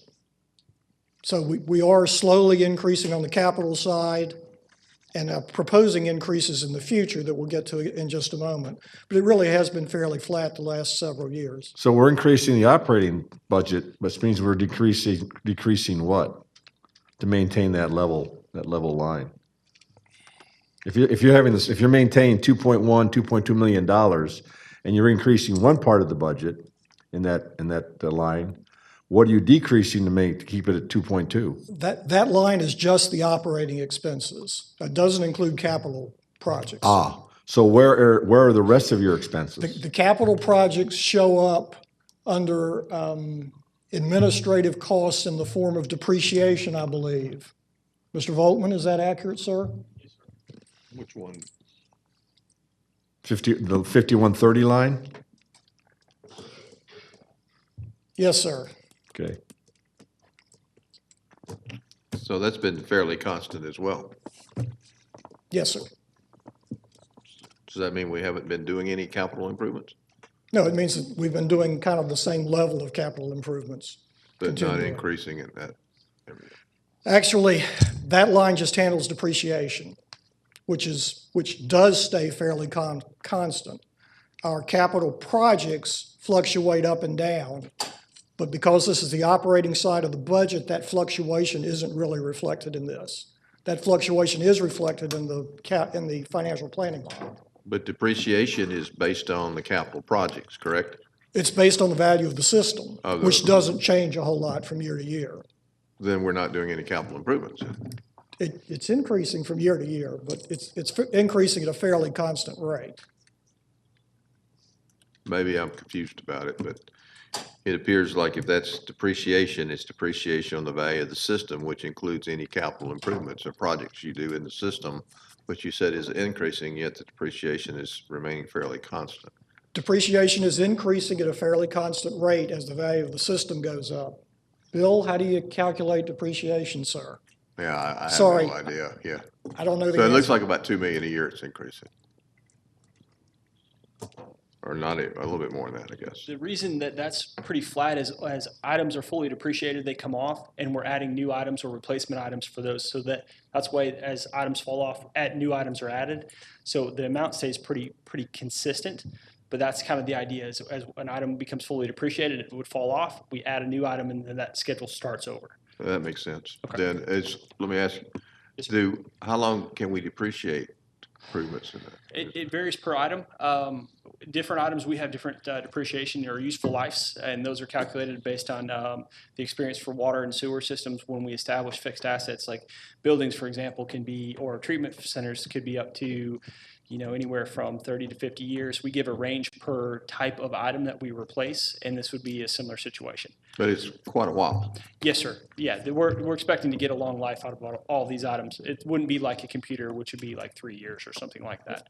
So what, in the federal government, you can't depreciate capital items, all right? So this depreciation of government entities is new to me. And my other question is, the depreciation is meant to assist you to recapitalize. Yes, sir. And yet, in fact, we have cars out here that have 300,000 miles on them, which tells me that the depreciation is just some sort of funny number we use, when in fact we don't use it at all to do anything to help us. Well, and that's the unique situation with this is a business type fund, so we can show the depreciation, and that's one of the reasons that water has such strong cash reserves, is because as we set aside the money for depreciation, this helps us to reinvest in our capital. So that's the idea. When we've had discussions in the past about this cash balance in water, that's exactly what it's there for, is to help us add or replace large capital items. We haven't had to go out to the debt market a lot for water because we use this as a mechanism to set funds aside. And it's a business enterprise because it gets revenues? That's correct. This is basically treated as a business. So we ideally try to break even, and then also what we do is break even to the point where we have money set aside to reinvest. The business makes money. We're trying to be a nonprofit. That's what you're telling me, right? We classify this as a business entity because It's not a business. It doesn't make money. Yeah, it does. It doesn't, but it doesn't lose money. That's makes the money. idea. Our other governmental funds, we don't break even. We have to be supplemented by public dollars. This has a rate structure versus property taxes, which makes it fall under the business type category. Because we charge for this service, unlike, say, the general fund where we have property taxes that support the county's operations, this has water rates that are paid by the users, which then classifies it as a business type of activity. Yeah, but it can't be a business enterprise because we take money out the back door from it. That is true. But like a lot of utilities, that's allowed to be sent over to the general fund to help support operations. Oh, so just because everybody else is doing it, that means that's why we're doing It's it? legal and it's a pretty common I practice. just said it was allowable. It's allowed. It's a common practice. Well, okay, I get you, but this is kind of a sketchy business enterprise, all right? Well, No other business I know that would run this way. Well, in the reason, in the thought process behind it, right, wrong, or indifferent, was that not everybody pays property taxes, but everybody uses water. Perfect. So we have a lot of entities that use the county's infrastructure that may not pay in property taxes, but they have water. So that was one of the ideas or basis behind the transfer, is that to make the county whole for those services that are used by entities that don't pay property taxes, they do pay a water rate. So we're using that to kind of offset the property taxes they wouldn't pay to help support the county's infrastructure and the services they use. Does that make sense? I believe in our discussions, and that it almost equates what the transfer is, does it not? It's pretty close, yes, sir. And you just, for the chairman's information, and at the city of Acworth, we have our own power company, and we do the same thing, and it's a nonprofit break even, and it can reinvest, and money goes to the general fund to offset other expenses. But it's designed to be a break-even enterprise because it's a public utility. So why do we have the 1.2 million indirect transfer? Because that's all part of the cost that, let's say, when water has the payroll operations, whether it be HR, finance, or whoever, there's a cost associated with that because the county doesn't collect monies from the users unless we do charge the other departments, which are really our users. So, for example, we talked about in our last presentation, Bank of America, it costs $140 to cut a check. Well, let's say, by the time you break that down, that's maybe a finance function or the vast majority of it. So we build that service out to every department that we cut checks for. So at the end of the year, we say we cut, 25,000 checks for water. So we equated cost of that and we bill it out to water as an indirect cost. So you bill every department? That's correct. We do an indirect cost study and we calculate whether it's legal or those service-oriented departments, IS, legal, finance, HR, those type of departments, and equate their cost or their budget, and we charge that out to the departments that use it. And other departments that do work for other departments, we don't cross-charge them. We don't, well, for example, Parks and Rec, for example. Parks and Rec, yeah, they may have some spillover, and I could go back and look, but it's more of those support services type departments. Like I said, IS, finance, and HR, or legal would be the top ones that come to mind when I talk about that as far as billing out their personnel, their costs to the departments that we support. For example, SPLOST, for example, legal works on a lot of SPLOST projects. We charge that directly to SPLOST. And we have some calculations like that on a project-by-project basis. Mr. McCullers, do we ever use any of your equipment or people for anything other than water? Yes, sir, when needed. If parks or DOT runs short Do on you get something. reimbursed for that? No, sir. But we don't get reimbursed from Parks or DOT or we don't reimburse Parks or DOT if they share something with us. If you have an event for your employees and a hot dog cookout, Parks and Rec sets up for you and helps you out. We do that ourselves. You didn't help your case a whole lot right there, that. All right, okay. But Commissioner, to your point though, we do calculate if water has costs that are shared by other departments, we do calculate that and that offsets the cost that they pay in. So for example, if Steve's team has any costs that spill over to support other departments, we try to collect that data in our indirect costs and that would reduce the amount that they would pay in. Does that make sense? It does if it was uniform. Exactly. It's subjective, but we try to use data to support it. That's what I was looking for, thank you. I didn't come up with word he did. But. All right, well, I'd It's still like, data-driven, but there's still some subjectivity. yeah, I'd still like to see a breakout here of the capital program, all right? Not today, but. It may be in here. She said, they said the budget presentation was 2 slides, this one and the next one. Okay. That's it, yeah. Yeah, so again, I'd like to see a breakout of the capital program. Okay, I can Because get you the that. one we're depreciating against. Exactly. I can get you that. All right, okay. Sorry. And then in future years, let's make sure we have that out there, okay? Okay, So when we start doing the budget for 19 and whatever, let's make sure we break that out. right. Okay, anything else on budget? What is in your reserves right now, do you figure? Oh, here we go. Go back one. Okay, this is the kind of the beginning of the rate stuff. 2016, periodic rate Escalation, we had a 0% increase. Total reserves at the end of 2016, $86 million. Our operating reserves, which we're required to keep on hand, is a month and a half of operating costs, Okay, $28 million, leaving us with an ending balance of $57.8 million at the end of 2016. At the end of 2017, we're projecting that the reserves, total reserves, are going to go down about $30 million, as will the ending balance. We try to keep that, have historically tried to keep that ending balance at $10 million or above. The rating agencies like for that to be Sure, 10 right. million or above. what was the 30 million besides the Braves? Transfer is 21. $21 million? Yes, sir. But Well, the rate hello, structure Mary. is set up to gradually spend down those reserves until we get down to $10 million. I mean, Well, the way we're going, we'll be there next year. well, we expected it would be a couple more years, but the way it turned out, we're going to get there quicker than we And had what has the thought. rating agency said about that to you? They are okay with that. We just got re-rated as AAA. All right, And they said, we don't like your reserves. We do like your economy. We like your leadership. right. We like your rate structure. Your rates are so low, you have plenty of room to increase rates and still be below the average in the area. And so they were willing to go along with it.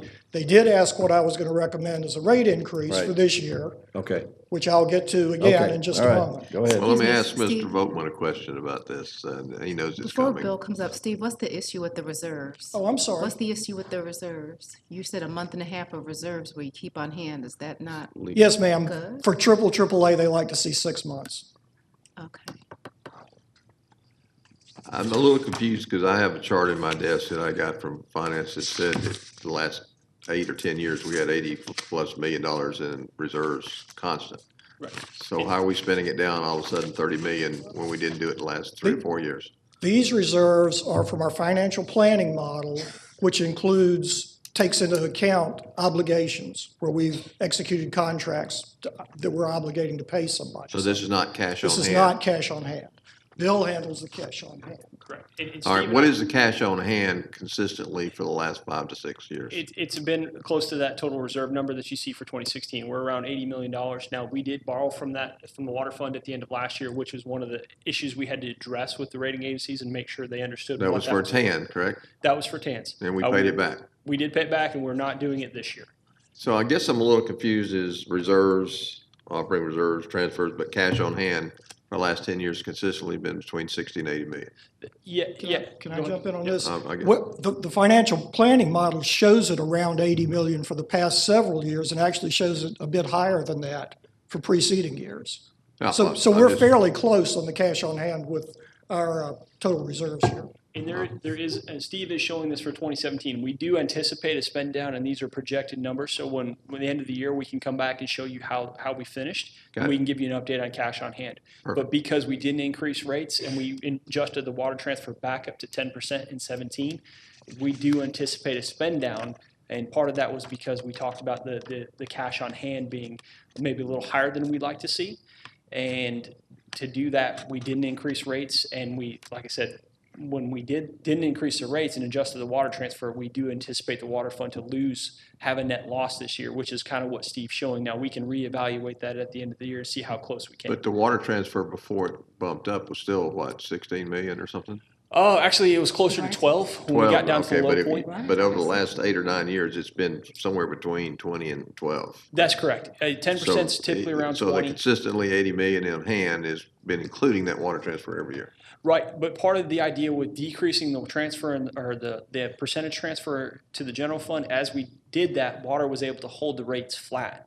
Now, by doing that, we maintain that $60 to $80 million in cash. Listen, I'm fully supportive of having what you need to do your business. I just get confused between cash on hand, reserves, and right. how this hurts you when I see consistently that it hasn't. Right. That's the part I'm having trouble with. And the key for you I think to take away from this is total reserves is 86 million, which is closer to the number we've talked about. And that's where we've been maintaining, as Steve said, for the last several years, we've been close to $86 million. Now, again, we'll reevaluate, but according to the projections here, I think Steve's kind of showing we'll be closer to 60 million at the end of 17 because we had some one-time expenses go out without an increase in water rates, meaning the increase in transfer, which is roughly about 8 million, and then we know we had the Braves commitment out of there as well, which you add those up, that to me about shows 20 the million. decrease. It's about 20 million. Okay, yeah. yep, thank you. Thank you, sir. Thanks, sir. Okay. Are we good for the moment? Steve, we don't have that slide. Pardon? Was that slide just added, or? I don't have that slide. Oh, yes, fine. that's the one you have? Yeah. That's the first, that's the upper left-hand corner of that slide. I split that out just to explain you. it in two pieces. Okay, let me You get guys, back. you guys have handouts, really? That's just a friend of mine. So,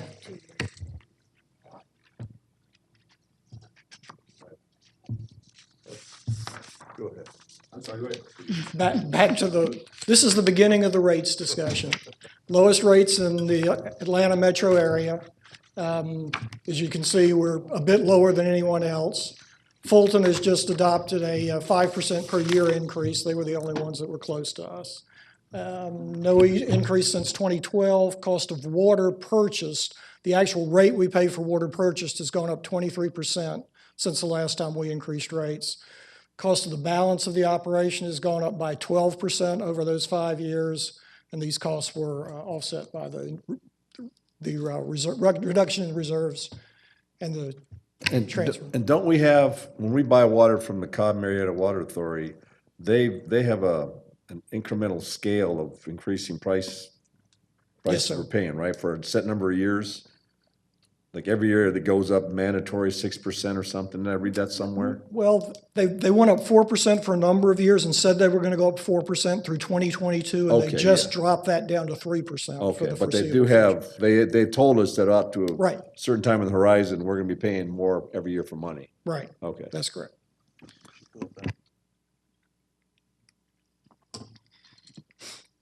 So this gets into the rate setting process. And these are clips out of our financial planning model. The 2016-2017 columns are the same for each of the rate options where we didn't have increases. It's just what we looked at on the preceding page. For the years 2018 through 2021, we have down at the bottom underlying assumptions that the general fund transfer remains at 10% throughout this period.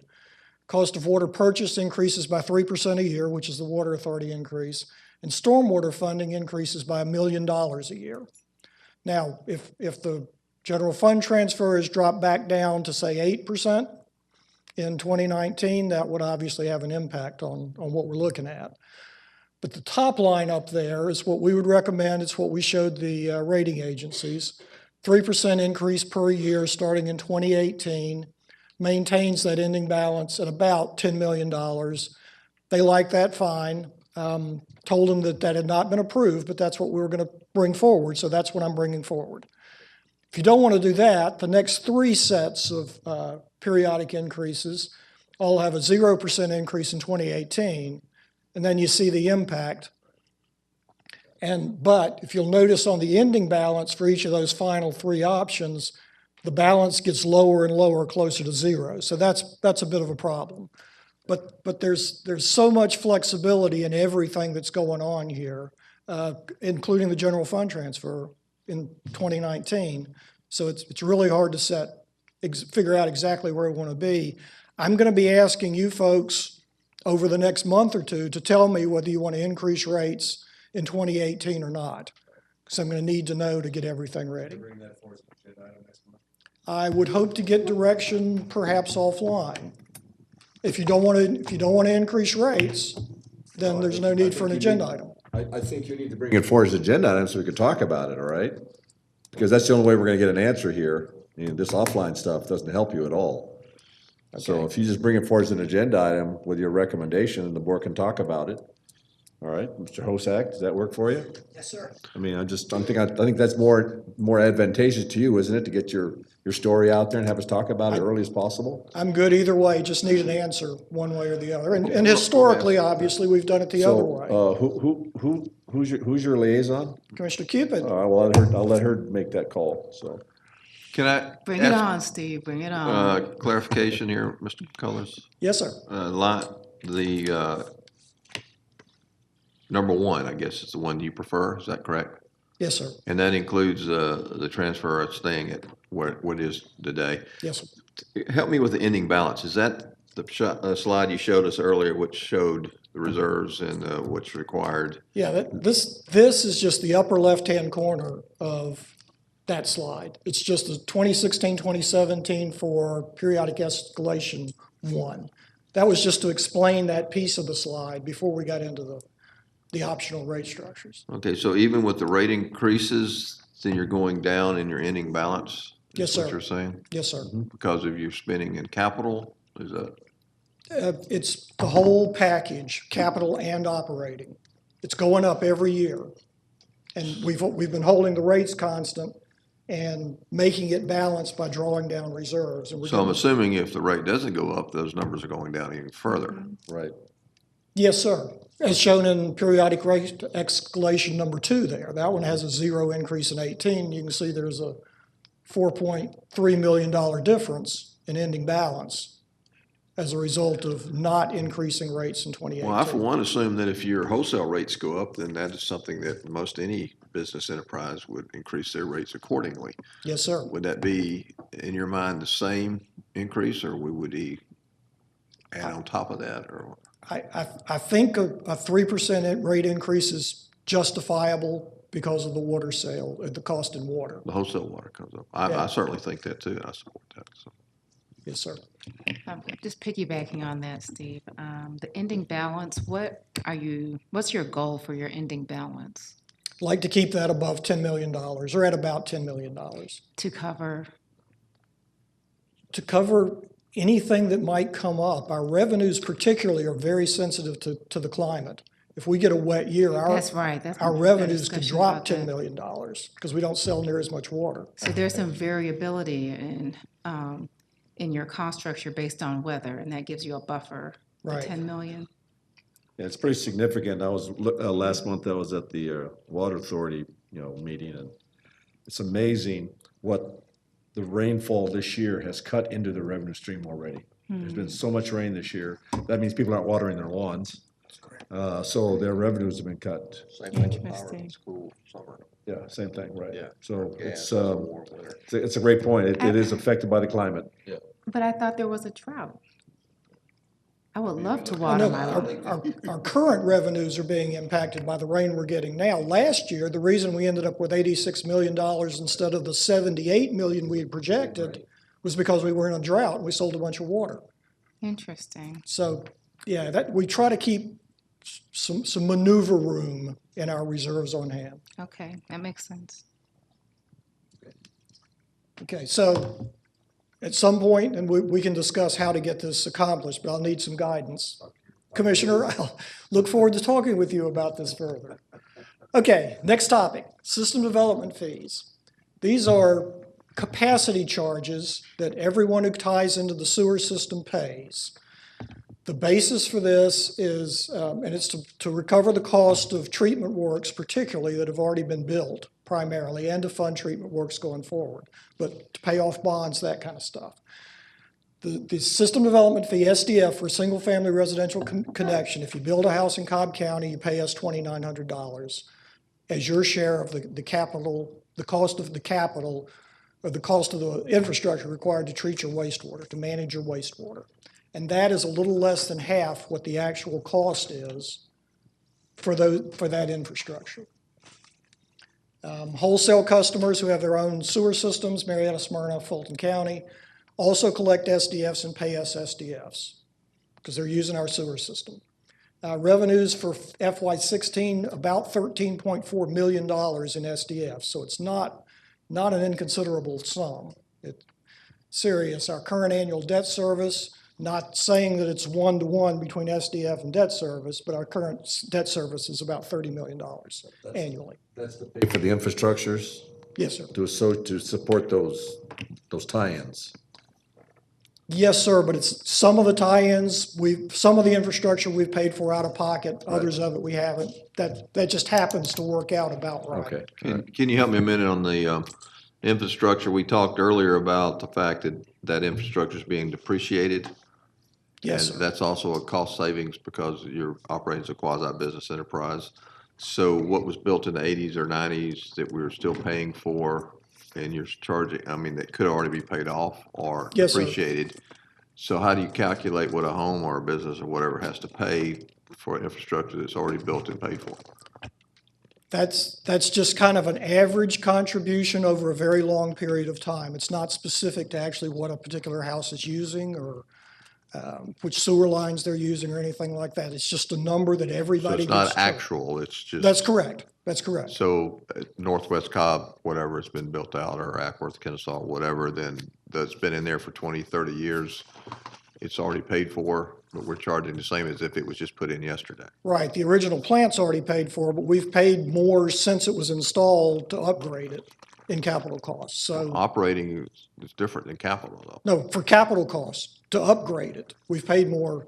I'm just trying to understand it. Right. We are constantly reinvesting capital dollars in our treatment plants.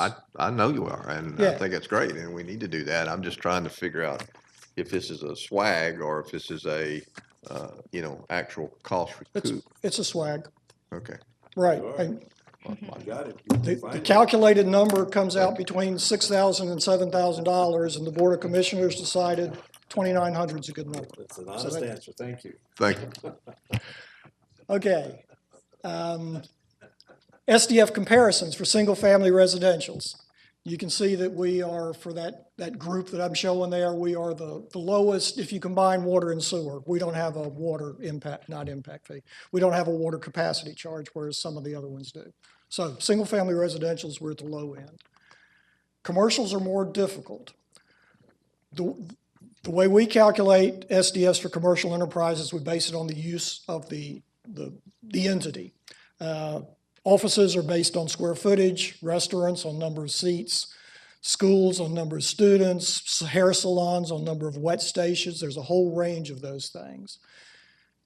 So we charge them when they come in for plan review for whatever they're proposing to build out. Problem comes if they change usage, if a restaurant expands, if a salon adds wet stations, and we don't find out about it, or we find out about it in an untimely way, it gets to be a little bit difficult, but they theoretically owe more SDF. When was the last time the commercial properties had a water increase? On An their rate. SDF increase?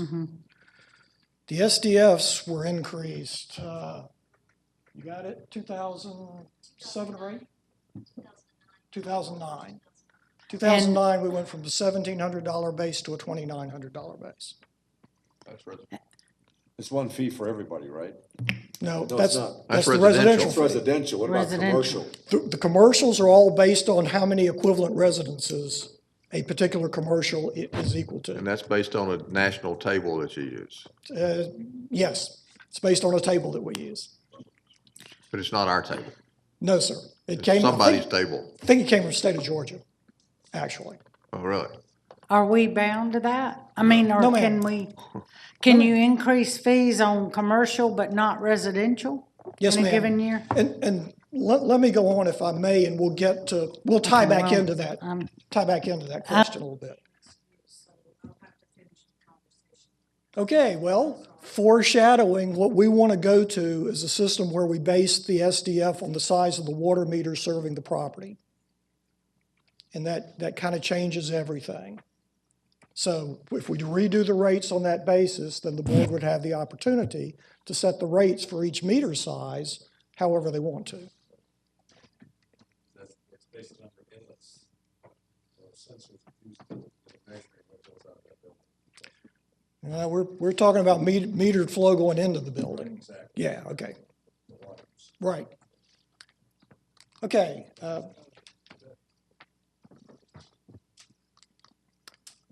So this just mentioned a couple of the challenges with calculating commercial SDFs.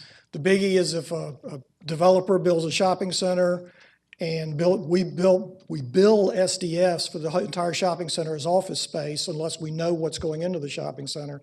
Somebody comes in and finishes out one of the suites as a restaurant, then they have to pay the difference between what we charge for the office space and the restaurant charge. Gets messy. It's actually the shopping center owner who owes that money, but they expect the tenant to pay it. It's just an issue that we deal with. It's very difficult to handle. Anyway, here are some comparisons among differing jurisdictions who calculate it the same way we do. Cherokee uses exactly the same conversion table. Everything they do is 55% higher than ours. DeKalb and Paulding have amended their tables, but this is the way they come out. We're lower on nail salons, hair salons, most everything except restaurants. And DeKalb and Paulding, I think, have adjusted their restaurant charges down a bit, which is something we can certainly look at. So, as I mentioned, the commissioner. Sorry, let me ask you, a thought came, we're talking about, we charge on resident, if building a new home is $2,900, $2,700. What if you have an existing home that's on septic and you wanted to tie into our sewer system? What is that charge? That's $2,900. So I've heard $6,000, $7,000 that people have been charged. Is that because they have to run a line to connect to us, or? Yeah, that would be it. The charge is $2,900 for the capacity charge. If they're part of a sewer extension assessment area, that's another $3,300, I think. I think it's $3,300. Right, what does that mean exactly? Why is it? If we extend sewer to an area in response to a petition from the homeowners, and they sign up for it and say, yes, we're willing to pay that $3,300 in addition to the $2,900, they sign up knowing what they're going to pay. We run the sewer, they connect. Well, that's completely different than in a home that was built in the 80s, and then we've run sewer past them now, and they're all on septic, and they want to connect to it. Right. That would be the 20. That'd be the $2,900, right. Doesn't it behoove us, whenever possible, to have those homes come to our system as opposed to be on a septic? It depends on the circumstances. In really good soil, in very large lots, I think septic's a good solution. In poorer soils, more dense lots, then yeah, everybody needs to be on. Do we have an inventory of which ones are poor and which ones aren't? Why would we want everybody on sewer? That's my question forever. Why would we want to encourage everybody to be on sewer? As a I'd general say, policy. to me, septic tanks are a good solution. If the soils perk, you return the water into the groundwater table. Yeah, but eventually that field is going to have to be replaced. Not if it's properly maintained and managed. But we have no control over that, do we? No, we don't. So that's a problem. All we're saying, I think the chairman's saying, is that maybe we ought to incentivize people to join our system and get rid of office sewer system. I mean, septic. We can certainly talk about that. I believe septic tanks are a good environmental solution. But I think in the long run, we would collect more revenue by having them on the sewer line. It depends on how much, obviously, it depends on how much it costs us to provide them with service. Right. If you have to put in a pump station to pick up a septic tank subdivision, then we're going to lose money. I get that part, but what I'm saying is that it just seems to me that in a long-term plan, you would benefit in many ways by having everybody on a sewer line. And we would generate revenue from that sewer line, wouldn't we? At a cost to the Right, we resident. would generate revenue. It may not offset costs, but we would generate revenue. But it would keep them from seeping and issues, and it'd be done, and there would be no more. You and I have a philosophical way to Right. disagree, and that's okay. I think that if in Cobb County, we have a sewer system, we have a water system, everybody ought to be on them. And it ought to be Understand. offered to everybody. If we're out in a rural county or other areas, that's a completely different situation. But we are a service provider, quasi-business entity. We ought to make it available to anybody that wants it or needs it or is even close to it. I wouldn't even mind making it, mandatory, and we pay for it just to get them off the septic. But that's just my thoughts. Right. Well, when we have the discussion, the general discussion, then no private come up with an issue. Just wants to be aware of it, all right? Okay. And you might want to have some slides to support the discussion. Because I get your point. You're an expert on this. I appreciate that. But we have our thoughts too, all right? And it's not about technical issues, it's about its overall 21st century approach to urban living. right, And you want to have septic in that, in that vision. right. You want to have a modern sewer system. And if we do want to have a modern sewer system, maybe we need to look at the structure where, in fact, you incentivize them to join the sewer system, but in the long run, your fees may go up a little bit because of the convenience of being in the sewer system, not have to worry about your septic. Yeah, that will raise an interesting issue. If Yeah. if the current members of the sewer system have to subsidize people to connect, then that becomes, Yeah, but, we can talk. all I'm saying is that when you go to hook somebody up to a sewer system, all right, Mhm. it doesn't cost you $2,900 to hook them up to the sewer system. Right, it costs us 7 or 8,000. That's another swag. Right, Because of what? for the capacity of the treatment plant to treat their You're wastewater. gonna make them pay for that downstream. But they're paying for part of that as a capital cost now, and then everybody pays for that, for the rest of that piece of it. Right. So your user base is subsidizing all new development, basically, is what it gets down to. Well, but all new development should be paying that $2,900. But that doesn't cover the full cost. The full cost is more like 6,000 or 7,000. So who's subsidizing the remaining $3,100 or $4,100? The user base, the rest of the users of the So system. you're not losing any money, so somewhere along the line here, you're doing okay. Oh, we're gonna do okay, because we're a break even, Okay. come hell or high water, basically. Well, I guess, to me, it's almost like selling cellular service. The tower and the airways are there. The more they put on there, they've got capacity to do it. We have the capacity to add more to our sewer system, and it's already in the ground, it's already ready to go. I mean, you and I have discussed certain areas where, I don't know what you called the units or whatever, but it was so much capacity, and it was 25%, and we're going to add one commercial business to it that wouldn't even be negligible, yet we're going to charge them $300,000 to type into that, and still had to pay that. So to me, somewhere or another, there's got to be a compromise or whatever that says, we want you on our sewer system. You're going to pay our monthly bill for being on our sewer and water system. The infrastructure's already in place. It's already been paid for. We're trying to recoup something that we did 20 years ago. And I'm not sure that's the way we ought to be running our business. Sure. I understand what you're saying. There has to be pros on both sides. Right, exactly. You know, I mean, you could talk about the benefit to the county, but, I mean, there's some residents who don't see it as a plus. Right. And so, And you don't make them join the sewer system either. or you don't make them, yes, utilize cell towers. You know, one thing that I thought was a plus that a lot of residents don't know about is that they can prorate their fees over time to get onto sewer, so it can become more affordable for them. So And that's our sewer extension policy is set up specifically for that. yeah, so we've had some people. I think we've had at least a couple residents move off of septic, desiring to do that, Use an installment plan, pay for it. Okay. and it made it. And I don't know if that's something that you want residents to be, fully aware of, but it could be an educational opportunity because some of them do see the benefit, as Commissioner Weatherford was sharing, to move off of their system, and it makes it possible. And we've always done that. If it's a financial hardship, we've let people pay over time. The issue becomes if a restaurant, a high-end, well-funded restaurant comes in and wants to finance their SDF because we don't charge them interest, that's where we have issues. Oh, yeah, I'm talking about yeah, this is when I don't know the difference between commercial and residential. Yeah. Okay. Anything further on that? Okay, so as I mentioned, as Commissioner Burrow was leaving, we'd like to go, we believe, we're still researching, we'd like to base the SDFs on meter size instead of usage. There are challenges with implementing that, but if you look at the chart, the left half of this chart's the same one I showed you a second ago for commercial SDFs. The right half are Douglas, Fulton, and Gwinnett already use meter sizes as the basis.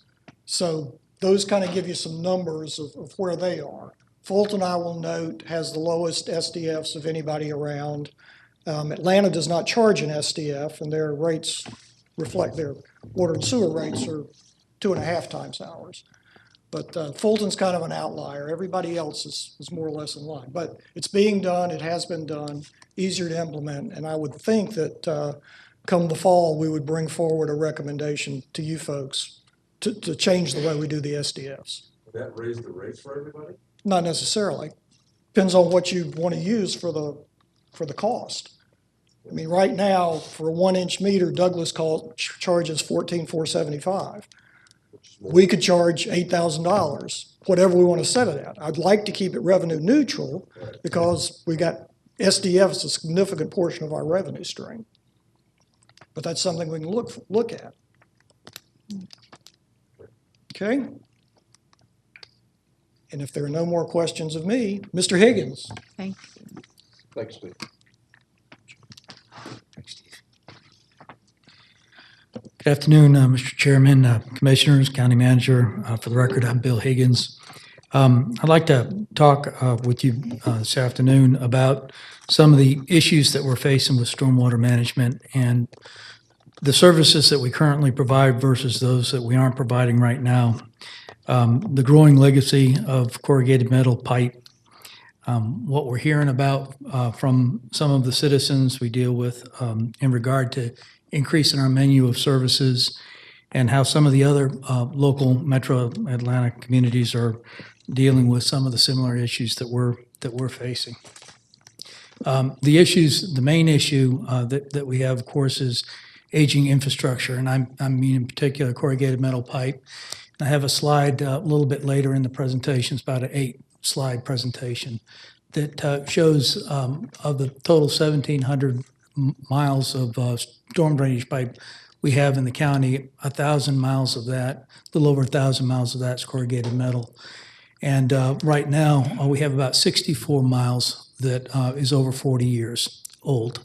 And that's a concern because the typical lifespan of corrugated metal pipe is usually about 25 or 30 years.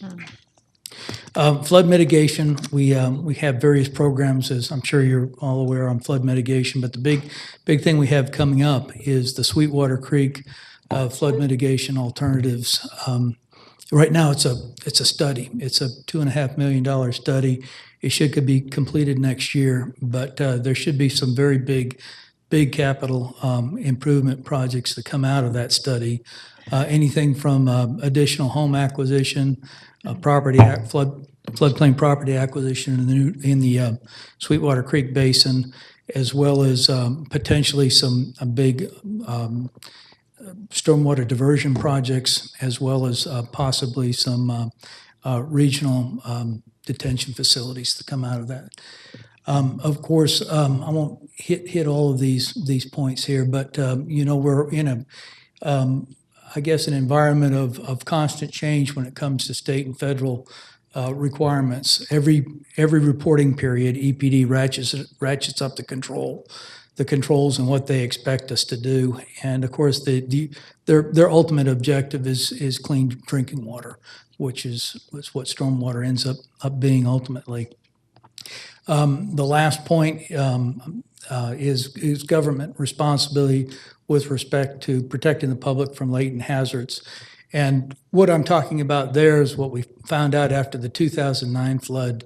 Many people who felt like they were not shown on the floodplain maps as being subjected to flooding actually were flooded out very badly by the flood from 2009. And of course, we're always trying to get the word out on everybody's in a floodplain. It's just the degree of risk that those people are in. And the big latent hazard is private dams. Many people who have moved into subdivisions with earth-filled dams really don't realize that dam wasn't there when the earth was made. It was actually a man-made structure, and they don't realize that man-made structure needs maintenance, and they pose up many that aren't being maintained properly can pose a potential threat. Here's what we're currently doing. DOT, anything that is in the right-of-way, whether it be stormwater pipes, ponds, or even open drainage channels in the right-of-way are maintained by DOT. Oops, what happened there? The Water System Stormwater Management Division if the pond was built after 1999, we had a change in policy in 1999. We made it possible for developers to actually donate or require that detention ponds be put on separate lots, and we gave them the option of deeding those properties to to Cobb County for perpetual maintenance.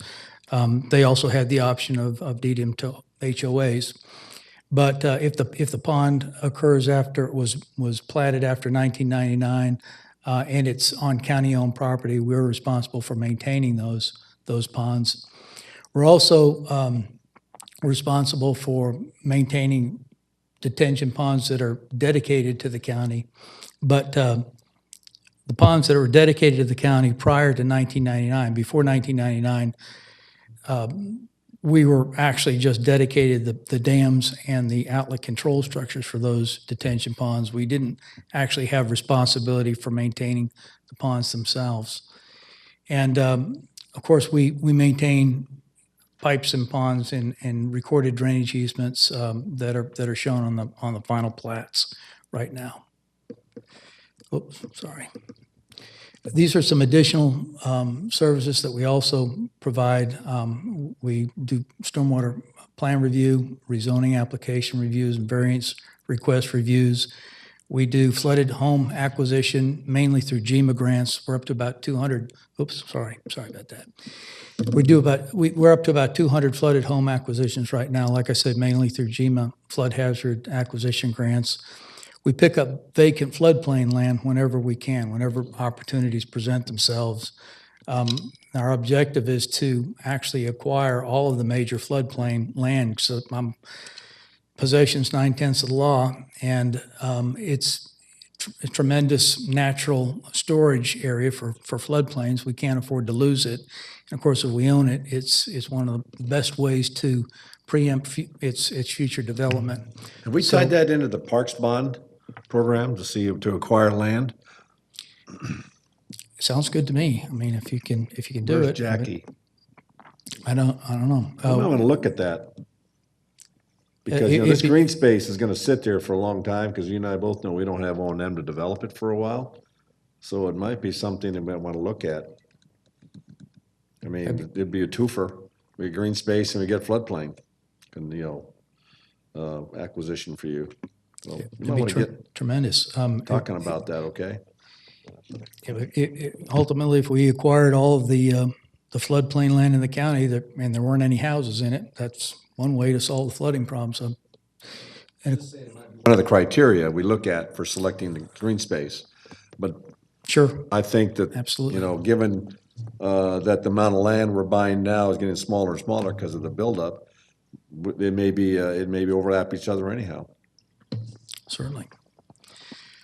Of course, storage volume purchase program is a way we create storage volume in existing reservoirs by lowering the pool level of having private dam owners lower the pool level of their lakes.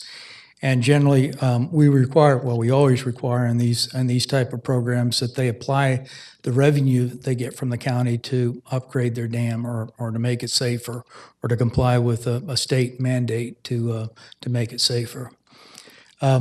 Of course, update floodplain mapping as technology improves. We try to get a more and more accurate beat on what the floodplain areas are in the county. And we're constantly upgrading our floodplain map as kind of a preemptive way to keep people out of harm's way. Dam break mapping program. We've mapped about 30 dam breaks in the county, and our ultimate plan is to take those digital maps and have an overlay that we can provide to emergency management agency. If a dam reports problem or problems are reported at a dam, they'll know who to evacuate, who to notify, and so we're working on that. Our U.S. real-time stream flow monitoring program, we have a 15-gauge network right now. It provides great information on stream flows over time, as well as precipitation, as well as stage. And you can actually, a property owner can go online and buy an alert system if they live close to a gauge that will tell them where, or it'll alert them when a flood stage has been reached in a stream nearby their house. So that's a good network. Is that already available online? It's you can get it right on your phone through USGS. You can get it online too through GS's website. Is that Yes. free to do that? Pardon me? Is that free to do It's that? free. Okay. Or at least it was when I got it. I think I Okay. got mine a few years ago. The alert system is something different? You said you could purchase an alert system. It's actually free. I'm sorry. Oh, It's okay. free. Okay. At least it used to be. It's a USGS application that you can get for your smartphone that will actually send you a sort of like an Amber Alert if or a text message if the flood stage near your house, near a gauge near your house reaches a certain level, which you can set which is kind of a neat deal. And we couldn't do it without this 15 gauge, or not effectively anyway, without this network. So, and of course, we maintain our NPDS permit. That's mainly a water quality function that we do. Public education, that's again part of our NPDS permit requirements. We're required by EPD to educate the public on what they can do to improve water quality. And part of our rain barrel program is a good example of public education that we do through that program. Of course, we have the West Nile Vector Control Program, treating areas that are where we have infected birds found with larvicide, and our beaver control program. Sorry. Okay, I mentioned these statistics earlier here. It's just a slide that recaps the total length of all of our pipe in the county is a little over 1,700 miles. Total length of all our corrugated metal pipe is a little over 1,000 miles. I'm sorry. Total length of our significantly deteriorated corrugated metal pipes about 7 miles, and we're trying to get to that as quickly as we can, either line it or replace it.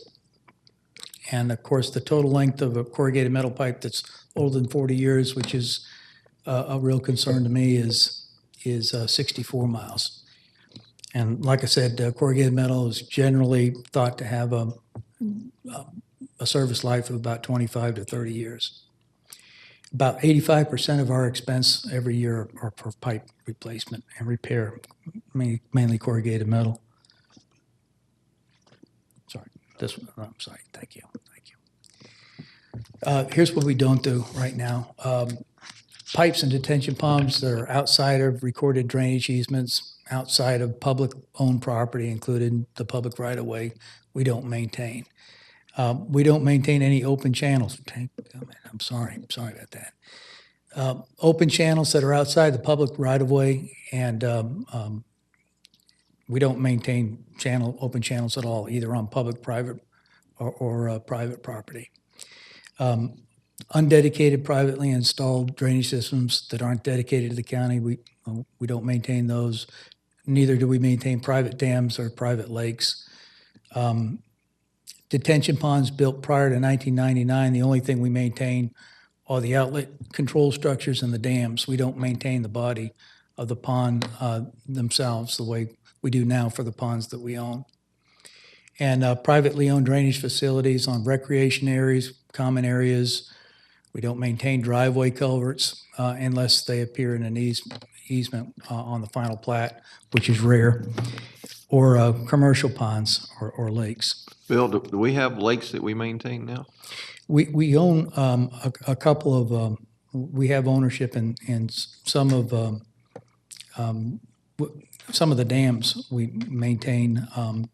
We help maintain Lock Island Dam. That's not the lake part, but the dam we do.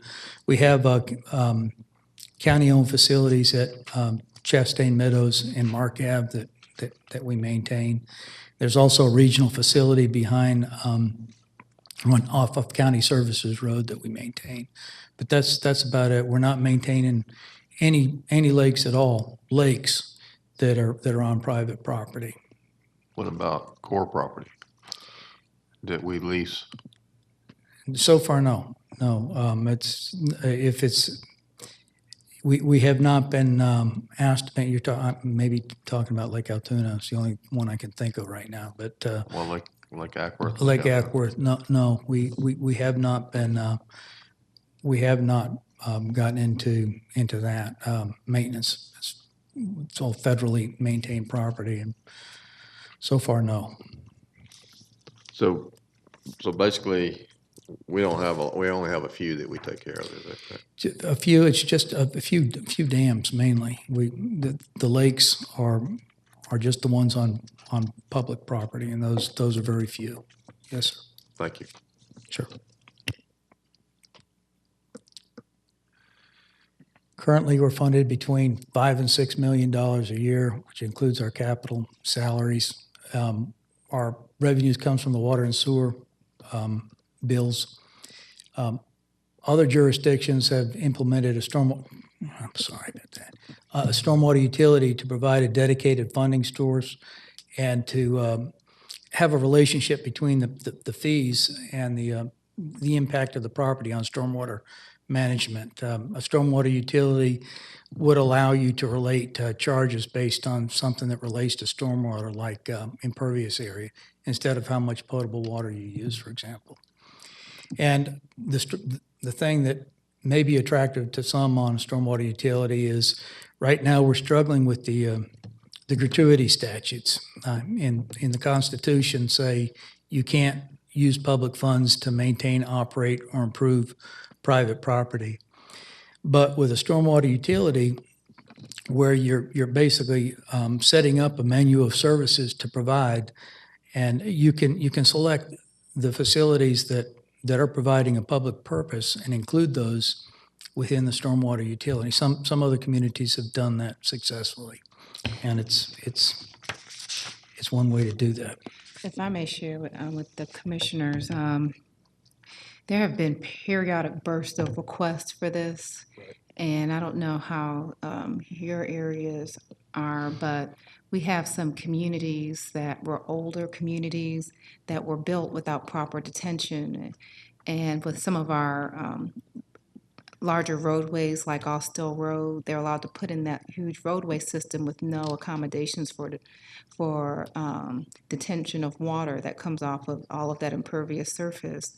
So then you get all these channels that get created inside private properties without a very strong mechanism to address it. We have some older communities that have channels that run through them, and it would appear that they're getting water from the public roads, but there's nothing not much, I won't say nothing, but not much that we've been able to do to address it in all circumstances because it's in private property. And a stormwater utility could go a very long way, but I know that some commissioners haven't been receptive because of the water transfer. And I just think that, we're limiting the potential benefits from this. I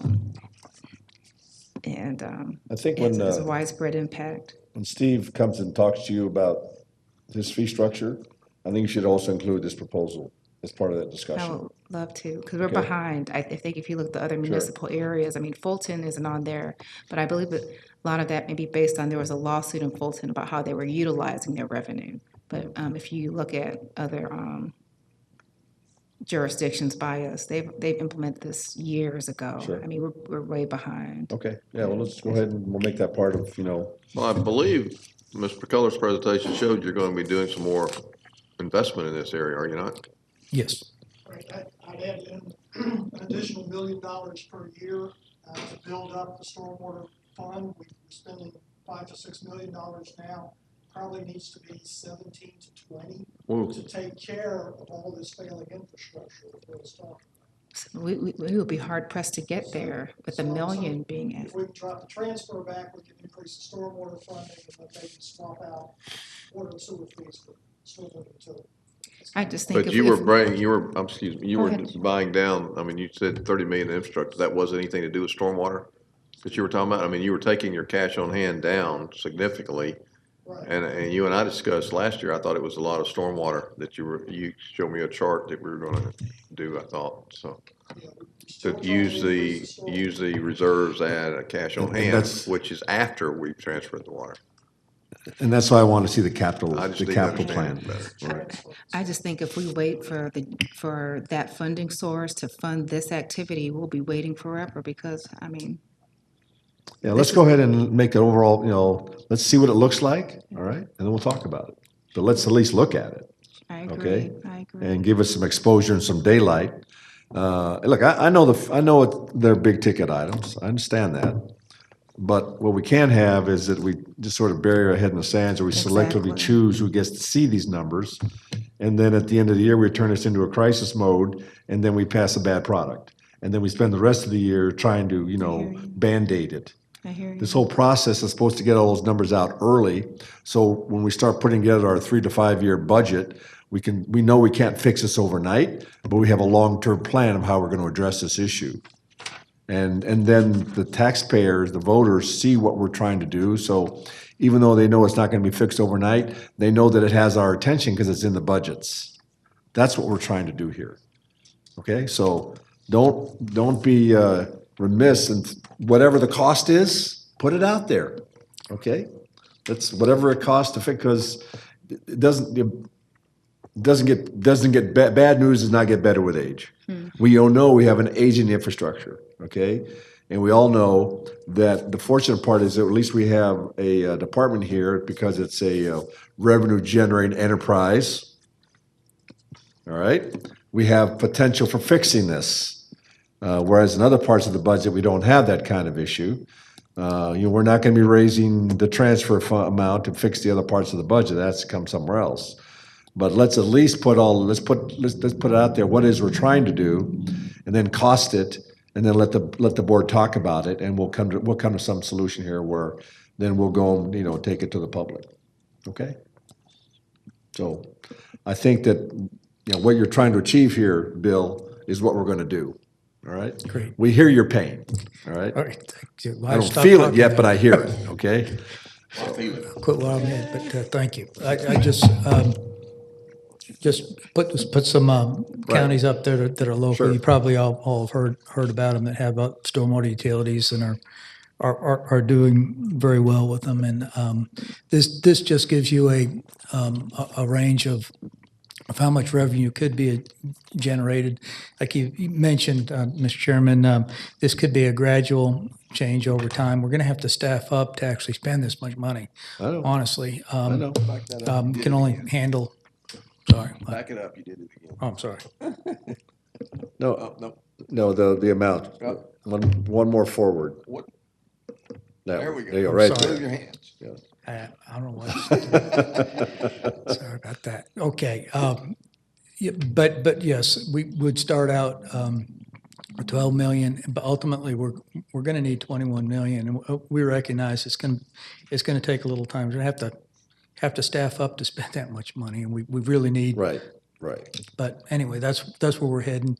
That's what we think we're going to need to get that 64 miles of 40-year-old pipe. So what lined does there. that mean to a bill? Is that $4 per month per bill? Or is Well, that $4, when I'm saying per ERU, I'm saying if an average house is 4,000 square feet, a person would receive a bill of $4 a month for stormwater management services. But let's say his house was 8,000 square feet with all the driveways and everything.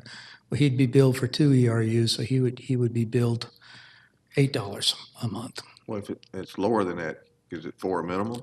Pardon me? Is 4 the minimum, or are you just starting? Well, 4 is really, I'm thinking it's going to have to be, that's the number that is going to have to affect a change. Of course, we could go the other way with the scale, but it's just, we want this change to occur over a 10-year period, not a 20-year. When you say that 1,000 feet, they're not the house, it's the lot size? impervious side. Impervious, yes, that's everything. Driveways, everything on the sidewalks, whatever's on the property that's impervious. And we Correct. know that? We've had, Or is it a swag? well, it was a swag 10 years ago. We've actually had planometrics done for the county that would allow us a good bead. We want to be within 100 square feet of actual imperviousness based on the planometric maps that that we'll have, so. I'll be going and taking out my driveway. Okay, I think we got it. Thank you. A great brief. And Steve, good job.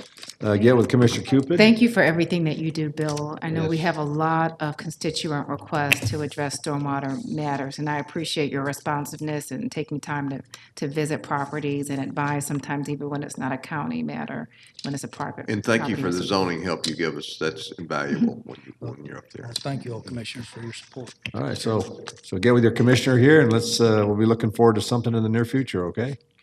All right, great. I think that does it. Well, we're adjourned. Oh, can't believe it.